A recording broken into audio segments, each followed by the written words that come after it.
ఆ వెంకటేశ్వర ప్రభువు యొక్క అనుగ్రహాన్ని పొందడానికి ఆనుకూల్యము కలిగినటువంటి రోజు. అటువంటి రోజున మనందరం కలిసి ఇవాళ లక్ష్మీ కళ్యాణ ఘట్టం రాబోతోంది. కాబట్టి ఒక విధంగా చెప్పాలంటే ఇవాళ ఉన్నటువంటి పరిస్థితి పెళ్లి పందిరి. మనందరం కూడా పెళ్లివారం కిందే లెక్క. ఎందుకంటే శృణ్వం తపః, వినడం తపస్సు. అందుచేత మనం ఇప్పుడు ఆ కళ్యాణ ఘట్టాన్ని వినబోతున్నాం. అమ్మవారి ఆవిర్భావం ఒక ఎత్తు, అమ్మవారు ఆవిర్భవించిన తర్వాత అయ్యవారితో చేరడం ఒక ఎత్తు. ఎందుచేత నేను ఈ మాట అంటున్నానంటే మీరు ఒక విషయాన్ని కొంచెం జాగ్రత్తగా గమనించండి. ఒక కారు బయట ఉంటుంది. ఆ కారు, నాకు కారు ఉందండి అని ఒక వ్యక్తి అన్నాడు. అయ్యా కారు ఉంది కదా, మనం కొంచెం పిఠాపురం వెళ్ళాలి, ఒక్కసారి మీ కారులో వెడదామా అన్నాం. నా కారు పని చేయట్లేదండి అన్నాడు.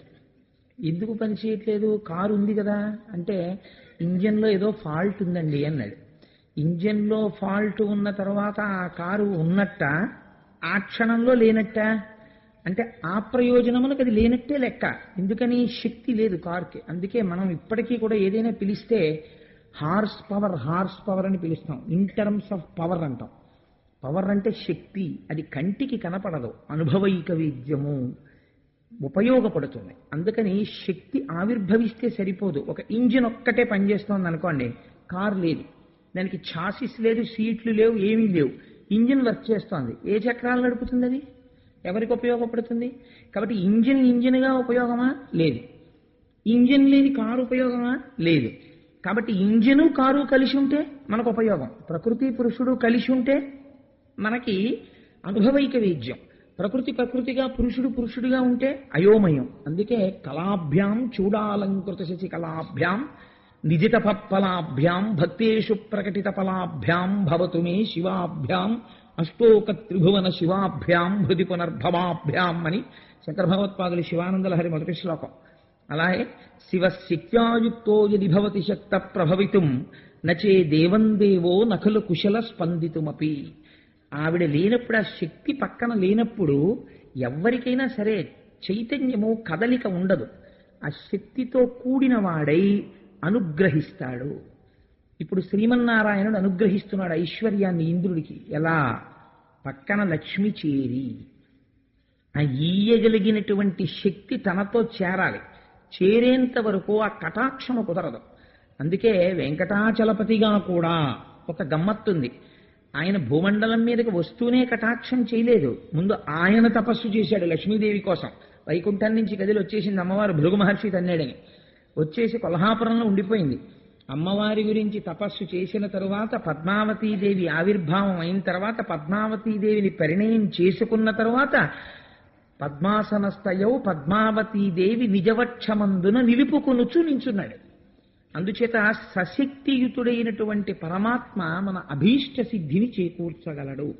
కాబట్టి ఇప్పుడు ఇవాళ జరిగేటటువంటి కళ్యాణ ఘట్టము, అందుకే వివాహము అన్న మాట ఈశ్వరుడికి వాడరు. ఇప్పుడు నేనున్నాను అనుకోండి, నాకు ఎప్పుడో పెళ్ళయింది, నాకు అంత కరెక్ట్గా జ్ఞాపకం లేదు కానీ సంవత్సరం పెళ్ళయింది.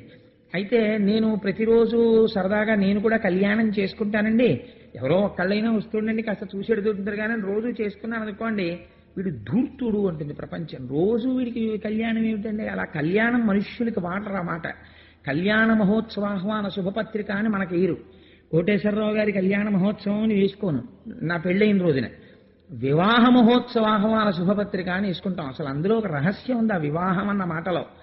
వాహం అంటే బరువు, వి అంటే విచిత్రమైన బరువు. నెత్తి మీదకి ఎత్తుకుంటే కుంగదీస్తుంది. ఈ బరువు ఎటువంటిదో తెలుసా అండి? ప్రతివాడు ఎత్తుకుందాం అని సంతోషపడతాడు. ఎత్తుకున్నవాడికి తెలిసాడు ఎంత బరువో. ఎత్తుకోని వాడిని చూస్తే ఎప్పుడు ఎత్తుకుంటాడా అని చూస్తూ ఉంటాడు. వాడు ఎత్తుకుంటున్నాడంటే 100 మంది వెళ్ళి అక్షతలేస్తారు, అమ్మయ్య మా జాతిలో కలిసావు, నువ్వు కూడా సుఖపడిపోతున్నావు ఆలోచించే. అందుకని అది వివాహము. అందుకని దాన్ని వేస్తే వివాహ మహోత్సవాహ్వాన శుభపత్రిక అంటారు కానీ కళ్యాణ మహోత్సవాహ్వాన శుభపత్రిక అనరు. కళ్యాణం అన్న మాట ఎవరికి వాడతారంటే ఒక్క పరమాత్మ విషయంలోనే వాడతారు. వెంకటేశ్వర స్వామి వారి కళ్యాణం చేశామండి అంటాం. మీరు ఒక మాట గమనించాలి. అసలు సంప్రదాయమునందు ఒక గమ్మత్తుందండి. కళ్యాణం అన్న మాట పురుష స్వరూపం వైపు నుంచి వాడరు. శివ కళ్యాణం చేశామండి అనరు, విష్ణు కళ్యాణం చేశామండి అనరు, పార్వతీ కళ్యాణం చేశామండి, లక్ష్మీ కళ్యాణం చేశాం, పద్మావతీ కళ్యాణం చేశామంటారు.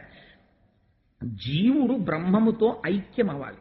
ఇప్పటి వరకు జీవుడు జీవుడుగా కనపడ్డవాడు జీవుడు కాదు, అది బ్రహ్మమే అన్న ఎరుక కలగాలి తప్ప రెండు పదార్థాలు ఉండవు. ఉన్నది ఒకటే పదార్థం జీవుడిగా కనపడుతోంది, అది జీవుడు కాదు, అది పరమాత్మ అని తెలియాలి. అది తెలిసిందనుకోండి అంతే, జీవుడు బ్రహ్మము అని తెలియగానే బంధనము విడిపోతుంది. అంతే, విడిపోయి తాను ఇక్కడే ఇప్పుడే మోక్ష స్థితిని పొందుతాడు. అది కళ్యాణము. అందుకే ఆ కళ్యాణమునకు ఆలంబనమేది? అహంకార పరిత్యాగము. ముందు నా అంతవాణ్ణి నేనన్న భావన పోయి భక్తి ఏర్పడితే తప్ప ఈశ్వరతత్వం అంకురించదు. అందుకని తలనీలాలు ఇవ్వడానికి ఉపయోగింపబడేటటువంటి స్థావరములు క్షవరశాల అనరు, కళ్యాణకట్ట అంటే అక్కడ తల ఉంచి ఏం చేస్తున్నారు? తలలీనాలు ఇచ్చి అహంకార పరిత్యాగం చేస్తున్నారు. మీ పాపరాశి అంతటినీ వదిలిపెట్టేశారు.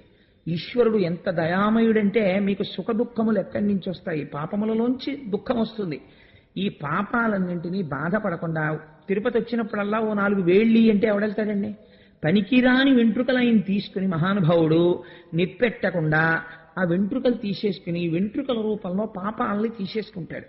తీసేసుకుని పాపము పోయి దుఃఖ కారణము నివృత్తి అయి, అందుకే ఇది పేరు వెంకటేశ్వరుడు. వేం కటతీతి ఇది వెంకట. వేం అంటే పాపం, కటతి తీయువాడు. చాలా మంది వెంకటేశ్వర స్వామి అంటుంటారు. రాసేటప్పుడు కూడా వెంకటేశ్వరుడు అని వేకి దీర్ఘం ఇవ్వకుండా రాస్తుంటారు. చాలా పొరపాటు, అలా రాయకూడదు. రాసేటప్పుడు వేం అని వేకి దీర్ఘం ఇవ్వాలి. వేం అంటే పాపము, కట తొలగించున్నది. వేం కటతి ఇది వెంకట. ఏది పాపమును తొలగించుచున్నదో ఆయన పేరు వేంకటేశ్వరుడు. అందుకని వేకి దీర్ఘం పెట్టి పలుకుతూ ఉండాలి. సరే, అందుచేత అటువంటి శ్రీమన్నారాయణ తత్వంతో ఇప్పుడు జీవతత్వం ఏకత్వం పొందడం, ఆ జీవబ్రహ్మైక్య సిద్ధి, పరబ్రహ్మము శక్తియుతుడు కావడం మనందరికీ కళ్యాణం. మనందరికీ కూడా ఏమవుతుంది కళ్యాణం జరిగితే అంటే, కళ్యాణానంతరము మనందరికీ కళ్యాణం జరుగుతుంది, అంటే శుభం జరుగుతుంది. మనందరి యొక్క కోరిక తీర్చగలిగిన వారై తల్లిదండ్రులై సింహాసనం మీద కూర్చుంటారు. అందుకే ఇవాళ కళ్యాణ ఘట్టం చెప్పి రేపు కుంకుమార్చన చెయ్యడానికి కారణం అది. ఇవాళ కళ్యాణం వాచికంగా పూర్తవగానే రేపు ఆ కళ్యాణ ఘట్టం ఇక్కడ చక్కగా సువాసినులందరూ కుంకుమార్చన చేస్తుంటే కన్నెపిల్లలు లక్ష్మీదేవి ప్రసన్నురాలవుతుంది. అసలు లక్ష్మి అనగా ఏమి, ఎందుకు ఆ చూపుల గురించి చెప్తారు విందురు గాని దాని గురించి. సరే, అందుచేత తొలకారు మెరుగు కైవడి తలతలమని మీను మెరయ ధగధగమనుచున్ కటముల నీనిడు చూపుల చెలువంబుల మొదలిటెంకి సిరి పుట్టే నృపా. నిన్నటి రోజున మీకు నేను విజ్ఞాపన చేసి ఉన్నాను. ఆ అమ్మవారు పుడుతూనే ముందు దేని గురించి వర్ణన చేశారు అంటే అమ్మవారి యొక్క చూపుల గురించి వర్ణన చేశారు. అందరికీ కూడా ఐశ్వర్యమును ఇయ్యగలిగినటువంటి తల్లి అటువంటి చూపులతో ఆవిర్భవించినది. ఈ లక్ష్మీదేవి ఆ పద్మములోంచి ఆవిర్భవిస్తే ఆ తల్లిని చూసిన వాళ్ళుట పురుషుడై పుట్టిన ప్రతివాడు కూడా అదే మొదటిసారి చూడడం. పాలమున్నీటిలో పుట్టినప్పుడు ఆవిడ్ని చూసి అలా ఉండిపోతే వాళ్ళ మనస్సులో ఉన్న భావనలన్నీ తీసి అసలు ఆ లక్ష్మీదేవిని ఎలా చతుర్ముఖ బ్రహ్మ సృష్టించి ఉంటారు అన్నదానికి ఊహ చేసి పోతన గారు ఒక అద్భుతమైనటువంటి పద్యం రాశారు. నాకైతే అనిపిస్తుంది నిజంగా స్తోత్రాలంటే ఇవ్వండి, లక్ష్మీదేవి ప్రసన్నం అవ్వడానికి, దరిద్రం పోవాలంటే ఇలాంటి పద్యాలు వినాలి, చదువుకోవాలి మనసులో. నిజంగా లక్ష్మీదేవి ఎలా ఉంటుందో చెప్తారు చూడండి. పాలమున్నీటి లోపలి మీది మీగడ మిసిమి జిడ్డున చేసి మెనువడసి క్రొక్కారు మెరుగుల కొనల తళుక్కల మేమిచేయగల నిగ్గు మెరుగు చేసి నాడునాటికి ప్రోది నవకంపు దీవల ననుబోధ నెయ్యంపు నులుకొలిపి క్రొవ్వారు కెందమ్మి కొలకుల ప్రొద్దున బొలసిన వలపుల బ్రొదిపెట్టి పసిడి చంపకదామంబు బాగుకూర్చి వాలు క్రొందెల చెలువున వాడి తీర్చి జానతనమున చేతుల జడ్డు విడిచి నలువ ఈ కొమ్మనొగి చేసి నాడు నేడు. బ్రహ్మగారు లక్ష్మీదేవిని ఎలా తయారు చేశారు, లేదా పరబ్రహ్మము ఎలా తయారు చేసింది అంటే, ఈ పాల సముద్రాన్ని చిలుకుతున్నారు కదా మందర పర్వతాన్ని పెట్టి. ఆ చిలుకుతున్నప్పుడు పాల సముద్రం మీద వెన్న ముద్దలు పైకి లేచి ముద్దలుగా పడిందిట. ఈ పాల సముద్రంలో ఉన్న వెన్న ముద్దలన్నీ ఏవి? ఈ వెన్న ముద్దలన్నింటినీ తీసుకెళ్లి లక్ష్మీదేవి ఒంటికి అదే పనిగా తాపడం చేసి అంత మెరిసిపోతున్నటువంటి ఆ అమ్మవారి యొక్క సౌందర్యాన్ని ఆవిష్కరింపచేశారట. రెండవది, ఆకాశంలో వచ్చిన మెరుపులు చూశారట. మెరుపుల యొక్క అంచులలో ఉండేటటువంటి మెరుగు తీసుకున్నారట. మెరుపంతా వేరు, మెరుపు అంచు వేరు. అంచు మెరుపు చాలా అందంగా ఉంటుంది. ఆ అంచుకుండేటటువంటి మెరుపు తీసుకున్నారట. అందుకే నీలతోజద మధ్యస్థ విద్యుల్లేకే భువాస్వర అని ఆ మెరుపు తీసుకుని ఆ మెరుపులన్నిటిలో ఉన్నటువంటి అంచుల యొక్క మెరుపుతనాన్ని తీసుకొచ్చి అమ్మవారి యొక్క శరీరంలోకి ప్రవేశపెట్టారట. అంత తళుక్కుని మెరిసిపోతుంటుంది ఆవిడ. ఇప్పుడు ఇంత తయారు చేసి పెట్టినా వెన్నంతా రాసి ఒళ్ళు జిడ్డు కారుతున్నట్టు ఉంటుందని మీరు అనుకుంటున్నారేమో. అలా ఉండదుట. ఎలదీవ గప్పిన ఎలవి పరాగంబు క్రియమేన మీది నీరిను ఒప్ప అంటాడు మహాభారతంలో తిక్కన గారు ద్రౌపదీదేవిని వర్ణిస్తూ. ఆవిడ కింద పడిపోతే ఓ యాలుక తీగ, లేత యాలుక తీగ మట్టిలో పడిపోతే మట్టి అంటుకున్న యాలుక తీగ ఎలా ఉందో అలా ఉందన్నాడు.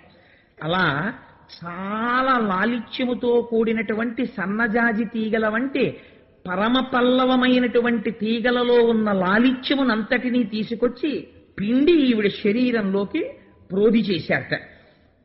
అప్పుడు తెల్లవారుజామునే సూర్యకిరణాలు ఇలా ఉదయిస్తుండగా అరవిరిసినటువంటి ఎర్ర తామర పూల యొక్క సుగంధం, ఆ పెటల్స్ అంటేనే రేకులు, అవి ఇలా విచ్చుకోగానే ఆ పద్మములలో ఉండేటటువంటి సుగంధం బయటికి వస్తుంది. ఈ సుగంధాన్నంతటినీ పట్టి తెచ్చి అమ్మవారి ఒంటికి అలదారట. అంతే ఆవిడ వస్తున్నప్పుడు పద్మ సుగంధం అలా వస్తుంది, ఆ పుప్పుడి సుగంధం. ఆ తరువాత బంగారు సంపంగి పూలతో తయారు చేయబడినటువంటి మాల. మిగిలినటువంటి పువ్వులు వేరు, సంపంగి పువ్వు వేరు. సంపంగి పువ్వులో ఆకుపచ్చ సంపంగి వేరు, సింహాచలం సంపంగి అని పిలుస్తాం మనం. పసుపు ఎరుపులు కలిసినటువంటి సంపంగి పువ్వు.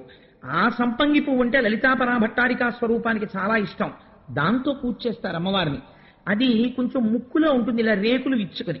ఆకుపచ్చ తొడిమితో ఆ పువ్వు ముట్టుకుంటే అందులోంచి వచ్చేటటువంటి సువాసన చాలా విపరీతమైన సువాసనతో, పీల్చగానే తుమ్ములొచ్చే సువాసన కాదు. అది చాలా మందమందంగా వీస్తూ చాలా సౌరభంతో ఉంటుంది ఆ సంపంగి. రేకు కూడా మీరు ఇలా ముట్టుకున్నారనుకోండి విరిగిపోతుంది. అది బాగా ఇలా విచ్చుకుంటుంది. విచ్చుకున్న పువ్వుని విచ్చుకున్నట్టు పూజ చేయాలి తప్ప మీరు ఏమాత్రం కొంచెం అజాగ్రత్తగా పువ్వు పట్టుకున్నా రేకులు ఊడిపోతాయి. అంతటి లాలిత్యం. ఇప్పుడు ఈ పువ్వులలో ఉన్న లాలిత్యాన్నంతటినీ తీసి ఇటువంటి అరవిరిసిన సంపంగి పూలతో బంగారు సంపంగల దండ చేసి ఆ దండ తెచ్చి అమ్మ మెడలో వేశారట. కానీ సౌరభం మాత్రం అలా ఉంచారు. అది విచిత్రం. బంగారు సంపంగికి సౌరభం ఉండదు. సౌరభంతో కూడిన బంగారు సంపంగి చేసి అమ్మవారి మెడలో వేశారట. ఇన్ని వేసినా ఒకటి ఉండాలి. ఏమిటది? చూడగానే ఆ వెలుతురు ఇంకా చూసి కాసేపు అలా నడుద్దాం, కాసేపు కూర్చుందాం, అబ్బా ఎంత బాగుందో అనిపించాలి ఆ సొగసు. అది ఎక్కడుంటుంది ప్రపంచంలో అంటే ఒక్క బాలచంద్రుని ఎందే ఉంటుంది. అందుకని ఆ చంద్రబింబంలోంచి వచ్చేటటువంటి చల్లతనానికి ఎంత హాయిగా ఉందోరా అని ఇంకొక నెల పోనివ్వండి. సాయంకాలం అయ్యేటప్పటికీ ఆ అమ్మయ్య అని వచ్చి చంద్రబింబం కింద కూర్చుంటారు, చల్లగా ఉందని. అందుకని ఆ బాలచంద్రబింబంలో ఉండేటటువంటి చక్కటి చల్లతనంతో కూడినటువంటి ప్రకాశాన్ని తెచ్చి అమ్మవారి యొక్క మూర్తి యందు నింపారట. ఇన్నిటిని కలిపి ప్రోది చేసి లక్ష్మీదేవి యొక్క మూర్తిని సిద్ధం చేసి అష్టదళ పద్మమునందు ఆవిర్భవింపచేశారట. చేస్తే అమ్మవారు ఆ పాల సముద్రంలోంచి అష్టదళ పద్మంలోంచి ఆవిర్భవించి వీళ్ళందరికీ దర్శనమిచ్చింది. చిత్రం ఏమిటంటే పుట్టినప్పుడు చంటి పిల్లలా పుట్టినటువంటి తల్లి క్షణాల మీద పెద్దదైపోయి యవ్వనవతి అయిపోయింది. యవ్వనంలో ఉన్నటువంటి స్త్రీల తరుణ వయస్కురాలిగా అక్కడ ఎవరున్నారండి? దేవతలున్నారు, దానవులున్నారు. లక్ష్మీదేవి యొక్క ఆవిర్భావం జరిగిందని యక్ష గంధర్వ కిన్నెర కింపురుషాదులందరూ చూస్తున్నారు. ఇంతమంది చూస్తుండగా తల్లి ఆవిర్భవించింది. ఇప్పుడు ఆవిడికి భర్త నిర్ణయింపబడాలి. అటువంటి తల్లికి భర్తను ఎవరు నిర్ణయిస్తారు? ఎక్కడ పుట్టిందో వాడు తండ్రి అవుతాడు. ఎక్కడ పుట్టింది? పాల సముద్రంలో పుట్టింది. కాబట్టి ఇప్పుడు తండ్రి ఎవరు? పాల సముద్రమే, సముద్రుడే తండ్రి. అందుకే లక్ష్మీం క్షీరసముద్రరాజతనయాం శ్రీరంగధామేశ్వరీం దాసీభూత సమస్త దేవవనితాం లోకైక దీపాంకురాం అని రోజు పిలుస్తూ ఉంటాం కదా అమ్మవారిని. ఆడపిల్లకుండే లక్షణం ఏంటంటే పెళ్ళవక ముందు ఫలానా వారు అమ్మాయి అండి పొంగిపోతుంది. ఆ, ఈ ఈ పాప అండి కోటేశ్వరరావు అమ్మాయి అండి అన్నారనుకోండి, చాలా సంతోషిస్తుంది. పెళ్లి అయిపోయిన తర్వాత ఎవరైనా మా అమ్మాయి కనపడితే, ఈ అమ్మాయి ఈ పాప కోటేశ్వరరావు అమ్మాయి అండి, కోటేశ్వరరావు అమ్మాయి అండి అని పరిచయం చేస్తామనుకోండి, కించి చిన్నపుచ్చుకుంటుంది. ఎందుకనంటే ఫలానా వారి కోడలండి అన్నారనుకోండి, సంతోషిస్తుంది. ఈ అమ్మాయి ఫలానా వారి భార్య అండి అని అనిపించుకోవడానికి ఇష్టపడుతుంది. ఆడపిల్ల పుట్టింటి సంబంధాన్ని గౌరవిస్తుంది, కానీ ఫలానా వారి భార్య అని చెప్పుకోవడంలో ఒక తాదాత్మ్యతని పొందుతుందిట. అందుకని లక్ష్మీం క్షీరసముద్రరాజతనయాం వెంటనట శ్రీరంగధామేశ్వరీం భర్తృ సంబంధం చెప్పాలి. చెప్తే పొంగిపోతుంది ఆవిడ. శాబాష్, బాగా చెప్పాడు రా వీడెవడమని. అందుకని మనం శ్రీ సూక్తం చెప్తే లక్ష్మీం క్షీరసముద్రరాజతనయాం అని దాంతోనే పూర్తి చేస్తాం. సరే, అందుచేత ఇప్పుడు ఈ తల్లికి మంగళ స్నానం చేయించడానికి అందరూ సమకూరుస్తున్నారు అమ్మవారికి. తరుణికి మంగళ స్నానం బుసేయింతమని పెట్టె ఇంద్రుడనర్ఘమైన మణిమయ పీఠంబు మంగళవతులైన వేలు పొగరితలు విమలతోయ పూర్ణంబులయ్యున్న పుణ్యాహ కలశంబులిడిరి పల్లవములనిచ్చ భూమి కడిమి గోవులు పంచ గవ్యములనిచ్చే మలసి వసంతుడు మధువసంగి మునులు కల్పంబు చెప్పిరి మొగిలుగములు పణవ గోముఖ కాహళ పటహ మురజ శంఖ వల్లకి వేణు నిస్వనములిచ్చే పాడిరాడిరి గంధర్వపతులు సతులు పండిత సూక్తులతోడిత తుండంబులు సాక్షి తీర్థతోయములెల్లన్ కుండముల ముంచి దిగ్వే దండంబుల జలక మార్చ తరుణీమణికిన్. శ్రీ సూక్తంలో మంత్రాలని పోతన గారు తన ప్రతిభతో పద్యాలుగా మార్చారు. ఎంత గమ్మత్తో చూడండి. తరుణికి మంగళ స్నానము. ఇప్పుడు ఈ అమ్మవారు మంగళ స్నానం చెయ్యాలి. మంగళ స్నానం వేరు, శౌచమునకు స్నానం వేరు. శౌచమునకు స్నానం చేసేటప్పుడు మంగళ వాయిద్యాలు పెట్టండి ఆయన స్నానం చేస్తున్నారు అనరు. మంగళ స్నానం చేయడం అంటే వేరు. అది పరమ పవిత్రమైనటువంటి సమయాలలో మంగళ స్నానం చేస్తారు. మనం మంగళ స్నానం చేస్తాం. ఎప్పుడు చేస్తాం? పెళ్లికి ముందు చేస్తాం. పెళ్లికి ముందు చేసే మంగళ స్నానం వేరు, చాలా గమ్మత్తుగా ఉంది. అంటే ఈ రోజుల్లో దాని సబులే పోయాయి, ఆ వైదిక ప్రక్రియ పోయింది. అసలు ఏ మంత్రం చదవాలి, అప్పుడు ఎలా ఆశీర్వచనం జరగాలి, ఎలా మంగళ వాయిద్యాలు మోగుతూ ఉండాలి, ఎలా వచ్చి ఎలా కూర్చోపెట్టి ఆడపిల్లని లక్ష్మీదేవిగా మంగళ స్నానం చేయించాలి. ఆడపిల్ల పెళ్లి పీటల మీదకి వెళ్ళేటప్పుడు పట్టు చీర ఎవరు పట్టుకొచ్చి ఇవ్వాలో, ఎంత ప్రేమ ఉంటుందో అలా పట్టుకొచ్చి ఇవ్వడంలో మీరు లక్ష్మీ కళ్యాణం వింటే తెలుస్తుంది. చూడండి, ఆ తల్లి మంగళ స్నానం చేయడం కోసమని ఒక పీట మీద కూర్చోవాలి. అందుకని ఒక మణిమయ పీఠాన్ని తెచ్చి దేవేంద్రుడు అక్కడ పెట్టేట.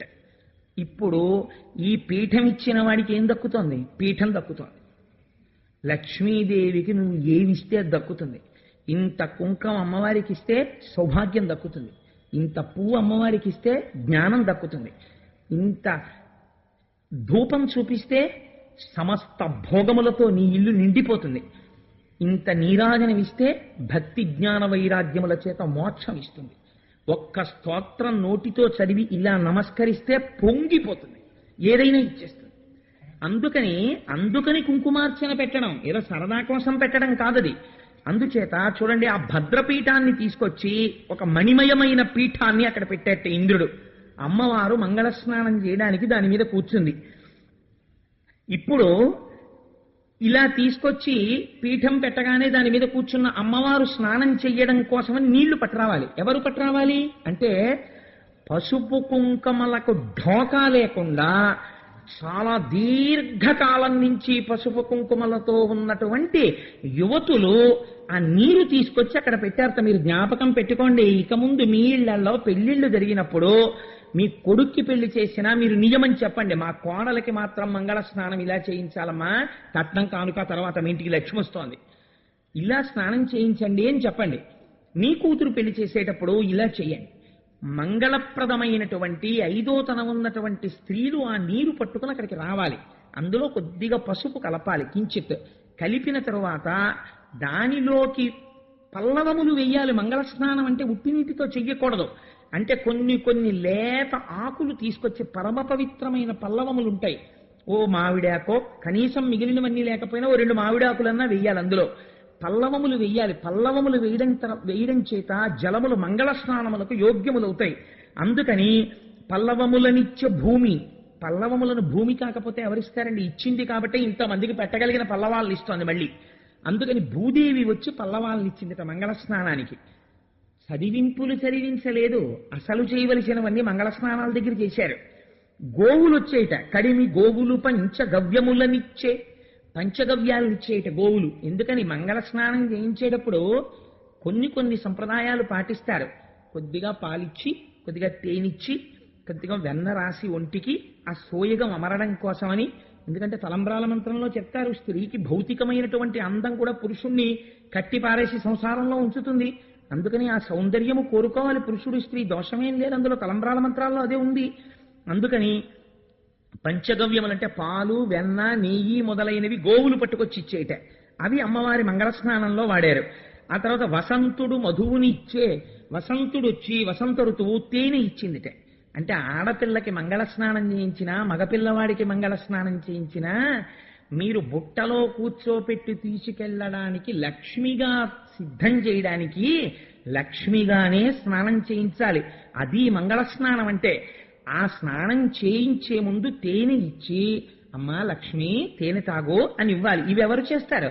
తల్లి, పినతల్లులు, పెదతల్లులు, నిత్యము నిరంతరము ఈశ్వరారాధన చేసేటటువంటి మంచి పసుపు కుంకాలున్నటువంటి స్త్రీలు, దీర్ఘకాలము నుంచి మంగళప్రదమై ఉన్న స్త్రీలు, ఈశ్వరారాధన చేయగలిగినటువంటి నిపుణులైన ఆచార్యుల యొక్క భార్యలు, ఇటువంటి వారిని తీసుకొచ్చి ఆ మంగళ స్నానం చేయిస్తారు వాళ్ళు. అది మంగళం, వాళ్ళ చేతులతో పడాలి లక్ష్మిగా.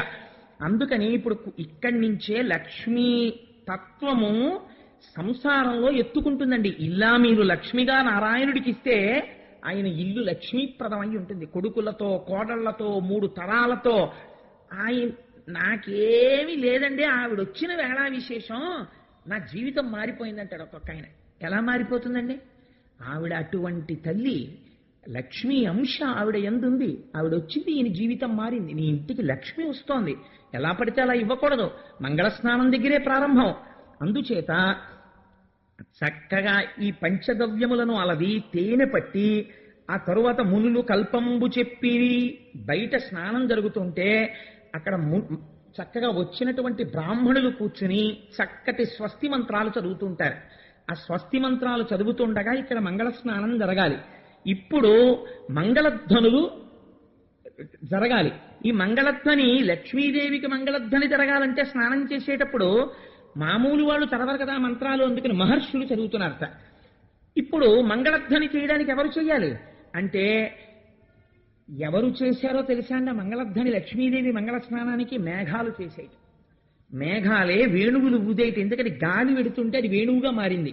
ఒకటి తప్పెట వాయించిందిట, ఒకటి మృదంగం వాయించిందిట, ఒకటి వీణ వాయించిందిట, ఒకటి శంఖం వాయించిందిట, ఒకటి బాకా వాయించిందిట. శబ్దము ఆకాశగుణకము.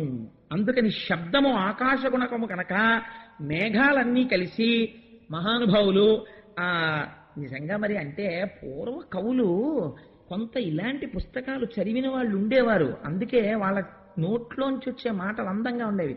పిల్లగాలి మేళగాళ్ళు పెళ్లి పాట పాడేరంట అని నేను ఒక గొప్ప బ్యానర్, అది ఎన్నో సినిమాలు తీసింది బ్యానరు. అటువంటి బ్యానర్ వాళ్ళు మాత్రమే అటువంటి పాటలు రాయగలరు.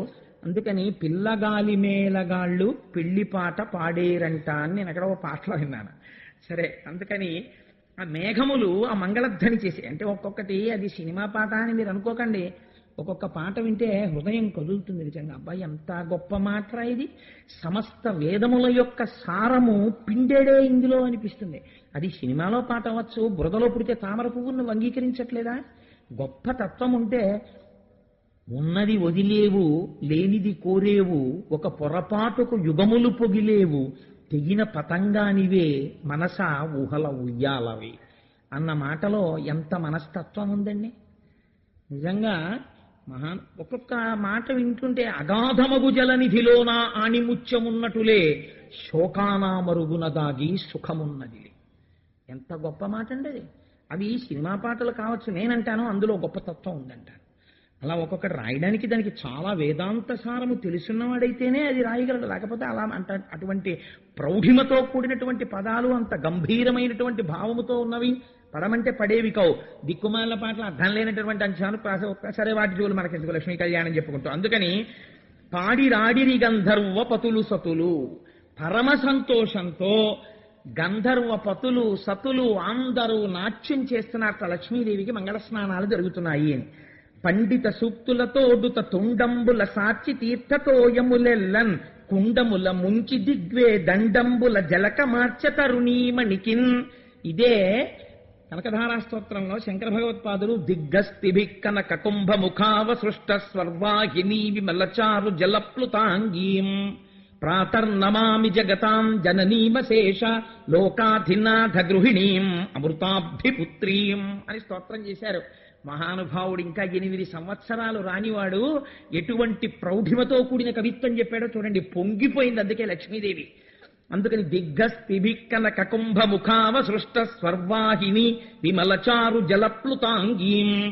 దిక్కులన్నిటా మోసేటటువంటి ఏనుగులు తమ తుండములతో తీర్థములలో ఉండేటటువంటి జలాల్ని ఆ మంగళస్నానపు పాత్రలలో కలిపి గంగాది జలముల యొక్క నీరు కలపాలి. ఆ తుండములతో ఉన్న బిందెలతో కనకమయమైనటువంటి పాత్రలతో పైకెత్తి అభిషిక్తముగా ఆ నీటిని పోసేట వేదమంత్రాలు స్వస్తివాచకం పలుకుతుండగా మంగళధ్వనులు మోగుతుండగా అమ్మవారు స్నానం చేసిన తరువాత ఇప్పుడు కట్టంగ పచ్చని పట్టుపుట్టముదో ఈ ముదుతకు తెచ్చి సముద్రుడిచ్చే. ఎంత ప్రేమో చూడండి. తన పెళ్ళానికి చీర తెచ్చుకోవడం కావ్యంలో చెప్పవలసిన పెద్ద విశేషం ఏం కాదు. సాధారణంగా తండ్రి ఎప్పుడూ ఒక పని చేయడు. ఏ పని చేయడంటే అమ్మాయి ఏ బట్టలు కట్టుకోవాలో, అమ్మాయి ఏ పరికిణీ కట్టుకోవాలో తండ్రి గారు ఎప్పుడు చెప్పడం.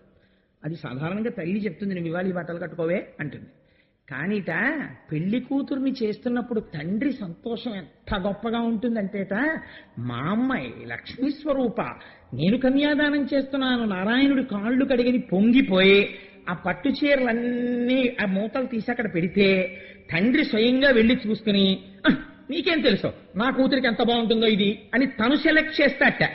తను నిర్ణయం చేసి అమ్మా ఈ పట్టుబట్ట కట్టుకోమ్మా అని తండ్రి అంటే ఆడపిల్ల మనస్సు ఎలా ఉంటుందంటే, పిచ్చి నాన్నగారు, మా నాన్నగారికి ఎంత పిచ్చి ప్రేమో అని ఆ చీర కట్టుకు పొంగిపోతుందట. తండ్రి పట్టుకెళ్ళి ఇస్తాడు, చీర కట్టుకోమ్మా అని ఆ చీర తండ్రి ఇస్తాడు. తండ్రి ప్రేమ ప్రేమ నేను తల్లి ప్రేమని తక్కువ చేయట్లేదు, కానీ అంటే తల్లి తండ్రి ఇద్దరు సమానం కదండి.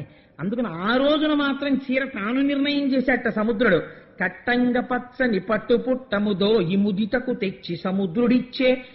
ఎప్పుడైనా సరే అమ్మవారికి ఇచ్చేటప్పుడు వస్త్రద్వయం సమర్పయామి, ఒక వస్త్రం ఇవ్వకూడదు, వస్త్రం మీద వస్త్రం పెట్టి, కంచుకమంటే రవికెల బట్టో ఏదో ఒకటి పెట్టి కలిపి ఇవ్వాలి. పెద్దలకి భోజనం పెట్టినప్పుడు ఒక విస్తరి వేయకూడదు, శాస్త్రంలో నిషిద్ధం.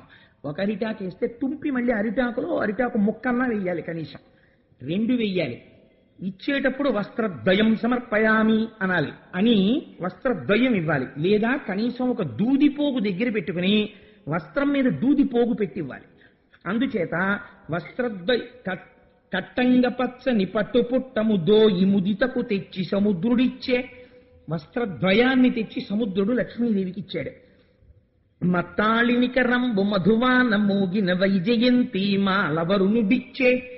ప్రతి ఇంట్లో కూడా ఒక గమ్మత్తు ఉంటుంది. ప్రతి ఇంటికి ఒక యజమాని ఉంటాడు. ఆ యజమానికి చాలా దగ్గర స్నేహితుడు ఒకడు ఉంటాడు.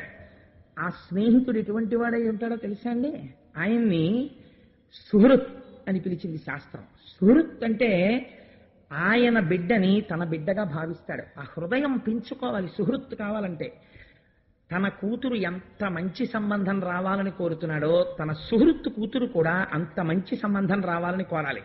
తన కూతురు ఎలా ఐదోతనంతో ఉండాలని కోరుతున్నాడో తన సుహృత్ యొక్క కూతురు కూడా అలా ఉండాలని కోరాలి.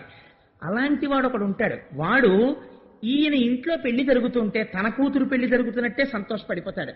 అందుకని ఈయన ముందు ఇవ్వగానే వెనక ఎవరిచ్చారో తెలుసండి? సుహృత్ ఇచ్చాడు. ఎవరా సుహృత్? సముద్రం తండ్రి అయితే సముద్రుడిలో ఉన్న వరుణుడే సుహృత్. అందుకని ఎప్పుడూ దగ్గరుంటాడు. అందుకని ఆ సుహృత్ ఏమిచ్చాడు అంటే వైజయంతి మాల ఇచ్చాట అమ్మవారు వేసుకోవడానికి. కాంచన కేయూర కంకణ కింకిణి కటకాదులను విశ్వకర్మ ఇచ్చే. విశ్వకర్మ ఏదైనా తయారు కేయూర కంకణ కింకిణి కటకాదులను, అమ్మవారు వేసుకోవడానికి కావలసినటువంటి గాజులు, అమ్మవారు వేసుకునే హారాలు, అమ్మవారు పెట్టుకునే నగలు, ఇవన్నీ ఒక పెద్ద దంతపు పెట్టిలో పెట్టి తెచ్చి విశ్వకర్మ ఇచ్చేట. భారతి ఒక మంచి తరాహారమునిచ్చే సరస్వతీదేవి ఒక మంచి తారాహారాన్ని ఇచ్చిందిట. పాణి పద్మము నిత్య పద్మభవుడు. ఇదో చాలా గమ్మత్తైన విషయం అండి నిజంగా. ఇలాంటివి చూస్తే ఓహో ఇలా కూడా ఇవ్వచ్చు అన్నమాట కానుక అనిపిస్తుంది. పిల్ల బుట్టలో కూర్చొని పద్మంలో కూర్చున్న లక్ష్మిని తీసుకెళ్లే ముందు అసలు మేనమామలు నాకు అనిపిస్తుంది తామర పువ్వులు తెచ్చి ఆ అమ్మాయి చేతికి ఇవ్వాలి. అమ్మా నిన్ను లక్ష్మిగా చూసి నీ తల్లి తోడబుట్టిన వాళ్ళగా, నిన్నెప్పుడూ మేనమామగా మేము దుష్టచూపు చూడలేదు, లక్ష్మిగా చూసి నారాయణుడి దగ్గరికి చేరుస్తున్నాం అని తామర పూలు ఇచ్చి పిల్ల చేత్తో తామర పూలు పట్టుకుని బుట్టలో రావాలి. పోతన గారు ఎన్ని రహస్యాలు చెప్తున్నారో చూడండి ఆచారంలో.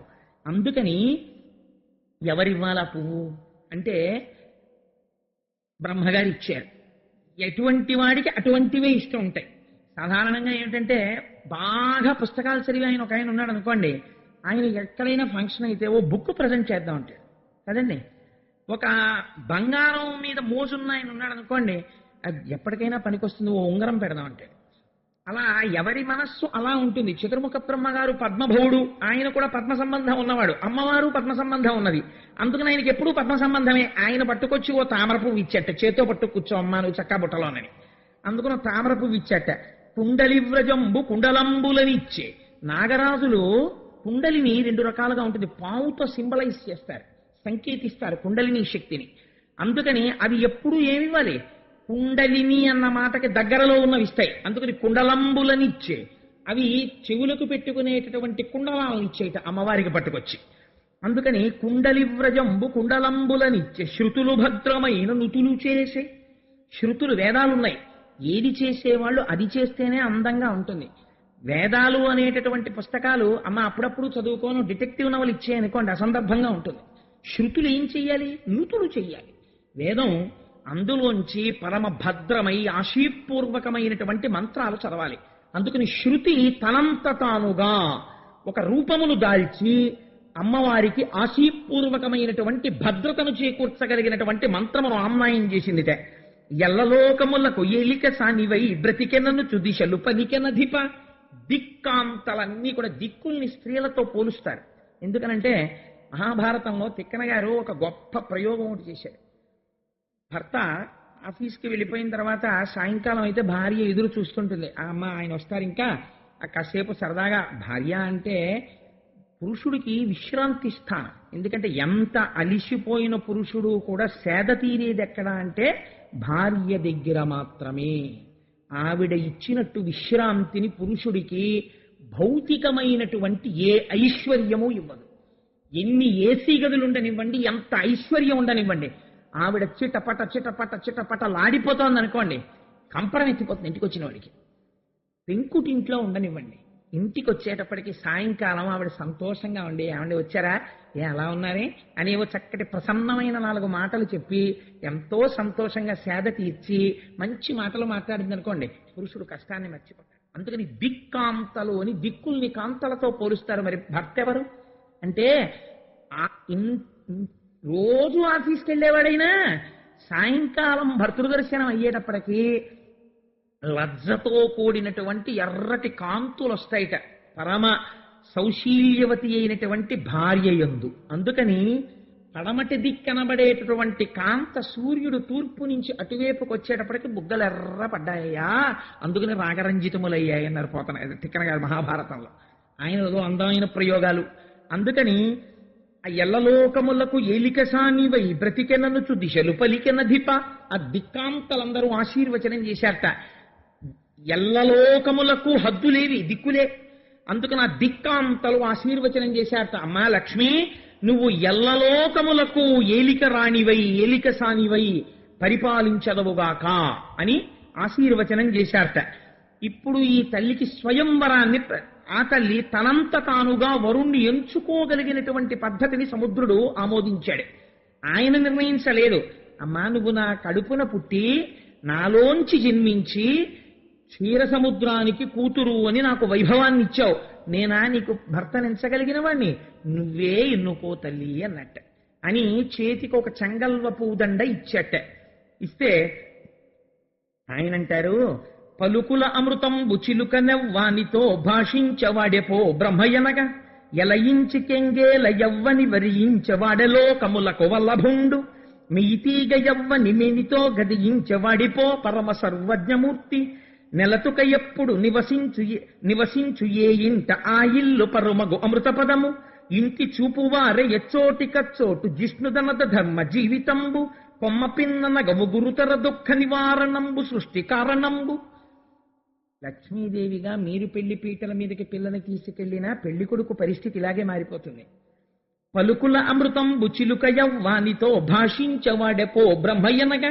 ఇప్పుడు లోకమునందు బ్రహ్మము అని ఎవరిని పిలవాలి అంటే ఈ తల్లి ఎవరిని చూసి సంతోషంగా చిరునవ్వు నవ్వి మాట్లాడుతోందో వాడే పరబ్రహ్మ.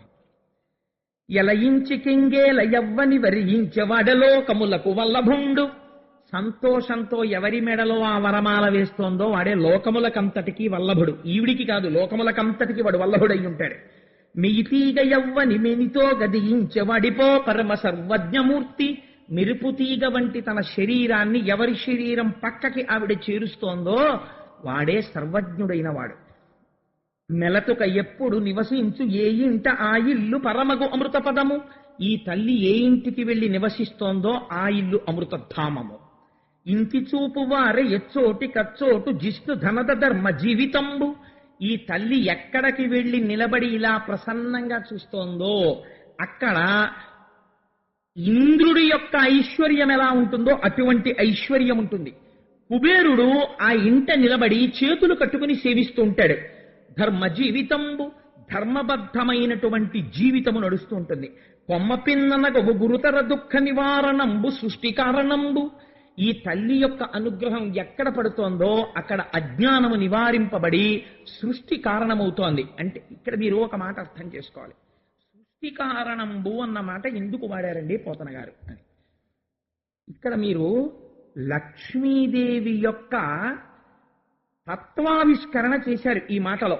లక్ష్మి అంటే అర్థం ఏమిటో తెలుసా అండి? రెండు ఎవరి చేతిలో ఉంటాయో వారిని లక్ష్మి అని పిలుస్తారు. ఎవరి వలన ఈ రెండు ఆగిపోతాయో వారిని అలక్ష్మి అని పిలుస్తారు. లక్ష్మి అని పిలవాలంటే ఒకటి సంపద వైభవమును ఇవ్వగలిగి ఉండాలి. అంటే మీరు ఇహమునందు సుఖపడడానికి కావలసినటువంటి సమస్త ఐశ్వర్యమును అమ్మవారు ఇవ్వాలి. అది మీకు ఏది ఉంటే మీరు సుఖపడతారో అది అమ్మవారికి తెలిసి ఆవిడిస్తుంది. రెండవది తామరతంపరగా బహుళమయ్యేటటువంటి స్థితిని కల్పించగలిగి ఉండాలి. అంటే ఈ మాట మీకు కొంచెం అంతగా నేను అందించగలిగానో లేదో ఒక ఉదాహరణ చెప్తాను. ఇప్పుడు ఒక్కటిగా ఉంటుంది ముందు. ఇప్పుడు నేనున్నాను, నేను ఒకడనవుతాను ముందు. ఎలా అవుతానంటే ఒక తల్లికి తండ్రికి నేను జన్మిస్తాను. నాతో పాటు కొంతమంది అన్నదమ్ములు అక్క చెల్లెళ్ళు పుట్టారు. వాళ్ళు పెళ్లిళ్ళు చేసుకుని వెళ్ళిపోతారు. నాతో కలిసి ఉండరు. కలిసి ఉన్న వాళ్ళు వెళ్ళిపోతారు. నా తల్లి తండ్రి వెళ్ళిపోయారు. నేను ఒక్కడనే ఉన్నాను. నేను ఒక్కడనై ఉన్న వాడిని ఒక రుణం ఉంటుంది, పితృ రుణం. ఇప్పుడు ఇది తీర్చుకోవాలి. నా పక్కకి ఒక భార్య రావాలి. ఆ భార్య లక్ష్మీస్థానం. ఇప్పుడు ఆవిడ వస్తే తప్ప నేను నలుగురిని కాను. ఇప్పుడు నా భార్య వచ్చి నా పక్కన చేరితే నేనే ఒక కొడుకునయ్యాను, నేనే ఒక కూతురునయ్యాను. తర్వాత ఒక అల్లుడు వస్తాడు, తర్వాత ఒక కోడలు వస్తుంది, తర్వాత ఇటు నలుగురు మనవలు, అటు నలుగురు మనవలు. ఇప్పుడు నేను ఒక్కడిని ఎన్నయ్యాను. ఏమండి అని పిలిచే భార్య, నాన్నగారండి అనే కొడుకు కూతురు, మామయ్య గారండి అనే కోడలు, మామయ్య గారండి అనే అల్లుళ్ళు, తాతగారండి అని ఇటు పిలిచే మనవలు, తాతగారండి అని అటు పిలిచే మనవలు, అన్నయ్య గారండి అని పిలిచే వియ్యపురాళ్ళు. నేను ఒక్కడని ఎన్నయ్యాను. This is called multiplicity. ఈ మల్టిప్లిసిటీ ఒకటి అనేకమవడం వైభవం శాస్త్రంలో. ఇలా అవ్వలేదనుకోండి దరిద్రం. అంటే ఆగిపోయాడు. అలాగా ఎక్కడ ఆగిపోయాడు? అసలు లక్ష్మే రాలేదు. అంటే ఒకడికి భార్యనే పొందలేదు. ఒకడు భార్యని పొందాడు, కానీ అమ్మా నాన్నగారండి అని పిలవడానికి బిడ్డలు లేరు. బిడ్డలు లేరు కాబట్టి అల్లుళ్ళు లేరు, కోడలు లేరు, మనవలు తామరకంపరగా లేరు. కాబట్టి ఏమవుతోంది? ఆగుతోంది. కొద్దిగా జోల్ట్ పడుతోంది. మళ్ళీ అమ్మవారి అనుగ్రహం వచ్చింది అనుకోండి, కూతురే ఉంది, కొడుకులాంటి అల్లుడు వచ్చేస్తాడు. ఒక్క కూతురు 10 మంది మనవలు వస్తారు. 50 మంది మనవలు ఉన్నవాడు ఎంత తృప్తిగా ఉంటాడో ఒక్క కూతురు ఉన్నవాడు అంత తృప్తిగా ఉండొచ్చు. చెప్పలేం ప్రపంచంలో. అమ్మవారి అనుగ్రహం వచ్చేసింది, ఇటు తటు చేసేస్తుంది ఆవిడ, మళ్ళీ పూర్ణం చేసేస్తుంది. కాబట్టి ఇప్పుడు ఏమవుతోంది?